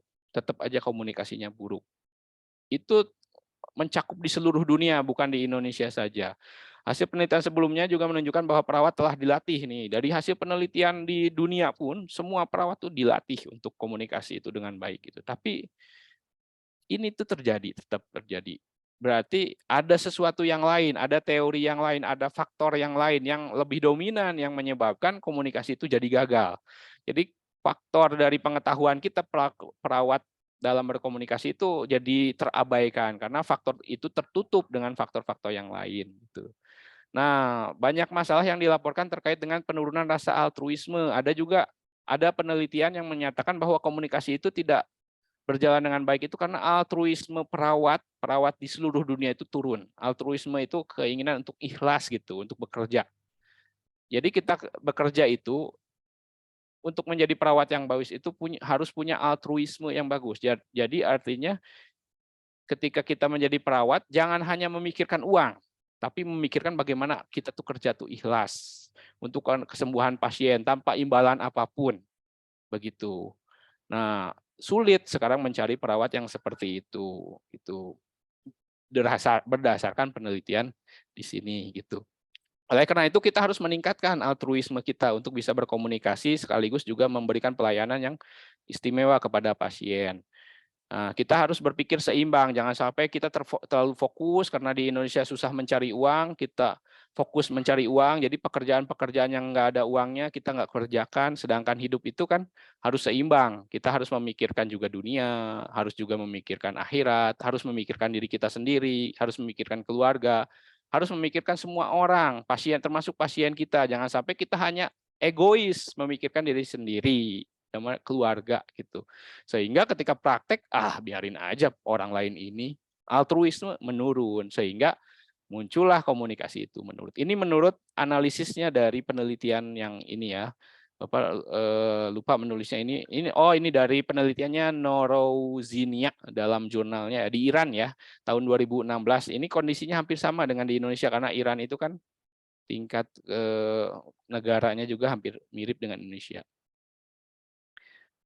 Jadi anehnya itu perawat itu tahu, tapi dia nggak bisa menjalankan karena salah satunya altruismenya yang rendah. Ah biarin aja dah. Saya bekerja asal-asalan aja digaji, bekerja lebih baik juga gajinya tetap sama gitu ya. Nggak jadi seperti itu. Walaupun misalnya kita perawat gaji kita sama dengan orang lain, tapi kita berusaha tetap maksimal. Walaupun kita sudah berusaha maksimal juga gaji kita akan disamakan, ya biarin aja kan. Kita itu memang bekerja bukan cuma untuk nyari gaji, tapi juga nyari yang lain gitu. Dan itu lebih berharga mungkin dibandingkan keduniaan yang bersifat sementara begitu. Nah, berdasarkan penelitian Norozoina juga itu ada hambatan komunikasi yang paling sering dari sudut pandang perawat adalah ini. Ini dari sudut pandang perawat ya. Perbedaan bahasa sehari-hari perawat dan pasien. Perawat terlalu banyak bekerja, campur tangan keluarga, dan kehadiran pasien di gawat darurat di bangsal. Nah, Bapak akan fokus ke sini, perawat terlalu banyak bekerja. Jadi selain altruisme, ya mungkin juga ada banyak perawat juga yang altruismenya baik, tapi dia terlalu sibuk gitu. Jadi tidak sempat komunikasi banyak dengan pasien. Nah, ini juga menjadi tren isu sekarang itu. Bapak melihat bahwa perawat-perawat di rumah sakit itu pekerjaannya terlalu banyak gitu. Terlalu diforsir pekerjaannya karena untuk penghematan rumah sakit dan lain-lainnya. Nah, itu menyebabkan perawat itu jadi nggak bisa maksimal dalam memberikan pelayanan. Bukan hanya di rumah sakit, tapi di puskesmas juga seperti itu. Orang-orang puskesmas, aduh saya sibuk ini itu segala macam, nggak sempet Pak ke lapangan segala macam. Bukan hanya komunikasi ya, asuhan keperawatan juga jadi tidak dijalankan dengan baik. Seperti itu. Penyuluhan-penyuluhan yang notabene dibutuhkan oleh masyarakat RW, masyarakat sekitar itu jadi tidak maksimal karena perawatnya sibuk di dalam ruangan mengerjakan yang lain begitu. Sedangkan jumlah perawatnya juga sedikit. Ya. Nah, ini tren isu yang sedang berkembang di Indonesia. Jadi sebenarnya sebagaimanapun meningkatnya pendidikan, termasuk juga kognitif, lalu afektif, dan juga psikomotor perawat, demikian pun meningkat. Kalau kita tidak didukung dengan sistem yang bagus, maka nggak akan bagus. Oleh karena itu harus diperbaikinya keseluruhan, termasuk juga dengan beban kerja perawat, juga jangan terlalu berat, sehingga komunikasi juga akan meningkat, pelayanan juga akan meningkat, sekaligus juga asuhan-asuhan keperawatan juga akan meningkat, sehingga masyarakat akan semakin sehat begitu. Jadi kita perawat juga nggak bisa menutup bahwa kita negara yang masih dijajah ya, sehingga uangnya sedikit dan juga mengakibatkan juga perawatnya sedikit, sedangkan pekerjaan kita jadi banyak begitu. Nah, lalu dari sudut pandang kalau dari sudut pandang dari pasien juga ada, yaitu perbedaan jenis kelamin, lalu keengganan perawat untuk berkomunikasi karena melihat perawatnya sibuk, jadi kita juga jadi aduh kasihan komunikasinya gitu, yang Bapak rasakan sendiri gitu ya. Bapak ketika di rumah sakit segala macam, perawatnya sibuk, susah ditanya. Nah, ditanya juga kadang-kadang ketus gitu karena dia sedang sibuk ataupun gimana. Jadi kita tuh jadi enggan gitu. Dari sudut pandang pasien juga seperti itu. Lalu kecemasan pasien, rasa sakit dan ketidaknyamanan fisik juga itu menjadi alasan yang lain. Kadang-kadang ya kalau apalagi dokter ya, dokter itu kadang-kadang visit itu jam 12 malam, jam 11 malam. Kalau di daerah tuh seperti itu. Jadi bagaimana kita berkomunikasi dengan dokter di jam 11 malam, jam 12 malam, itu udah sangat ini. Itu pun cuma 5 menit, 10 menit dia datang, habis itu pindah lagi. Jadi dokter pun sibuk, sehingga dia komunikasinya pun buruk gitu. Jadi ketika nanti kita jadi memang masih banyak kendala, dan itu bukan salah perawat, bukan salah tenaga kesehatan banyaknya itu, tapi salahnya itu secara sistem. Jadi di luar keperawatan yang mendukung daya dukung dari sistem tersebut kurang mendukung perawat dan dokter, sehingga pelayanan tidak istimewa, komunikasi juga bermasalah, dan juga pelayanan juga tidak baik gitu. Jadi yang kita harus perbaiki bukan hanya keperawatannya aja, tapi perbaiki juga sistemnya gitu. Indonesianya juga diperbaiki gitu. Nah, hal-hal ini tidak terjadi pada negara-negara maju sebenarnya. Tapi banyak terjadi pada negara-negara yang berkembang seperti kita. Nah, oleh karena itu kita harus merubah apa yang kita bisa rubah sementara, yaitu apa? Meningkatkan altruisme. Kita bekerja bukan hanya untuk mencari uang, tapi juga untuk mencari akhirat. Karena uang itu nggak akan dibawa mati. Yang kita mati itu amal ibadah kita. Apakah kita berguna terhadap banyak orang? Nah, itu kita harus tingkatkan karena itu yang kita bisa rubah. Lalu juga selain itu juga kita harus tingkatkan pengetahuan juga walaupun di sini menurut penelitian ini tidak berefek, tapi tetap pasti ada efeknya. Ya, tetap ada efeknya dengan kita kuliah dengan serius dan lain-lain. Lalu juga yang kita bisa rubah lainnya adalah kita juga harus banyak mempelajari tentang bahasa-bahasa. Kalau kita bekerjanya nanti di Medan, berarti kita harus tahu bahasa Medan. Kalau kita bekerjanya di Bandung, berarti kita harus tahu bahasa Sunda setidaknya sedikit gitu, agar karena pasien-pasien itu ada yang tidak bisa berbahasa Indonesia misalnya. Lalu saat kita bekerja juga di Jepang juga harus tahu bahasa Jepang. Itu yang bisa kita rubah. Lalu selain itu juga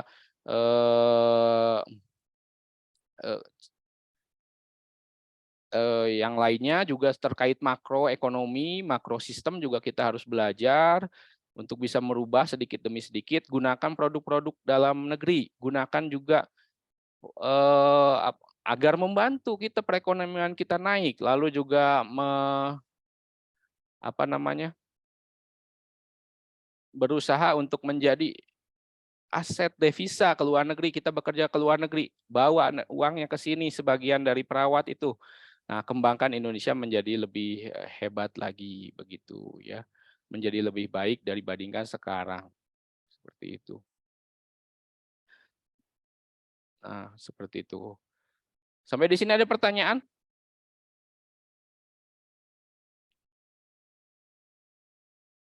Oke. Nah, karena mata kuliah ini sudah pertemuan akhir, kalian mau UAS mau tanggal berapa? Pengennya? Kalau dari kalender itu dari tanggal 26 sampai Januari ya. Itu masa UAS gitu. Kalian mau di 26 sampai 31 Desember 30 ya. Nah, itu atau di fase nanti setelah di tahun depan di Januari kalian UAS.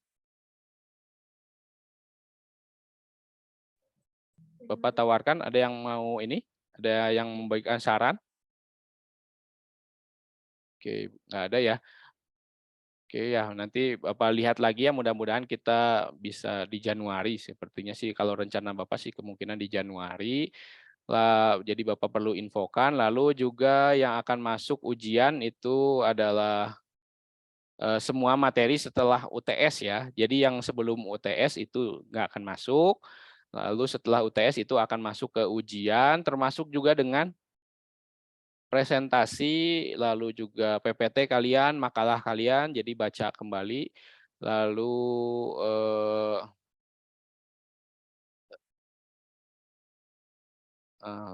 juga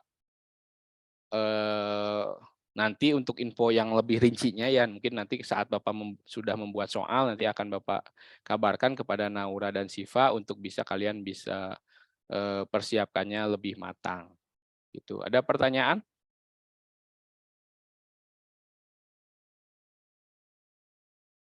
Oke.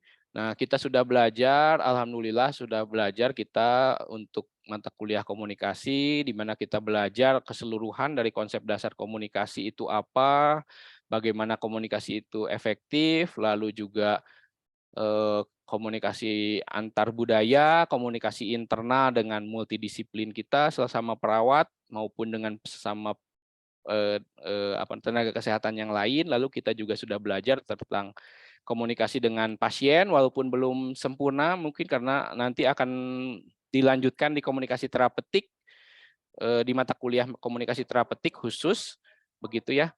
Lalu kita juga sudah belajar tren isu yang harus kita pecahkan kalau ada masalah agar komunikasi dengan pasien ataupun dengan tenaga kesehatan menjadi lebih bagus, sekaligus juga untuk meningkatkan layanan kesehatan. Ya, mungkin selama mata kuliah ini Bapak mohon maaf jika ada kesalahan perkataan maupun perbuatan dari Bapak. Semoga apa yang kita lakukan hari ini maupun di mata kuliah ini kita bisa bermanfaat. Mudah-mudahan mata kuliah ini bermanfaat bagi diri kita, lalu bagi keluarga kita, bagi pasien kita, bagi masyarakat banyak, bermanfaat juga bagi dunia kita maupun juga yang paling penting adalah akhirat kita. Mungkin sekian dari Bapak, semoga bermanfaat untuk kita semua dan untuk dengan wabillahi taufiq wal hidayah. Wassalamualaikum warahmatullahi wabarakatuh. Waalaikumsalam warahmatullahi wabarakatuh. Terima kasih Bapak. Ya, sama-sama. Terima Ya. kasih Bapak. Terima Ya. kasih Bapak. Ya, Terima kasih sama-sama. Bapak. Ya. Oke, Bapak izin end meeting ya. Semangat Iya. terus, bahagia terus, dan juga belajar terus.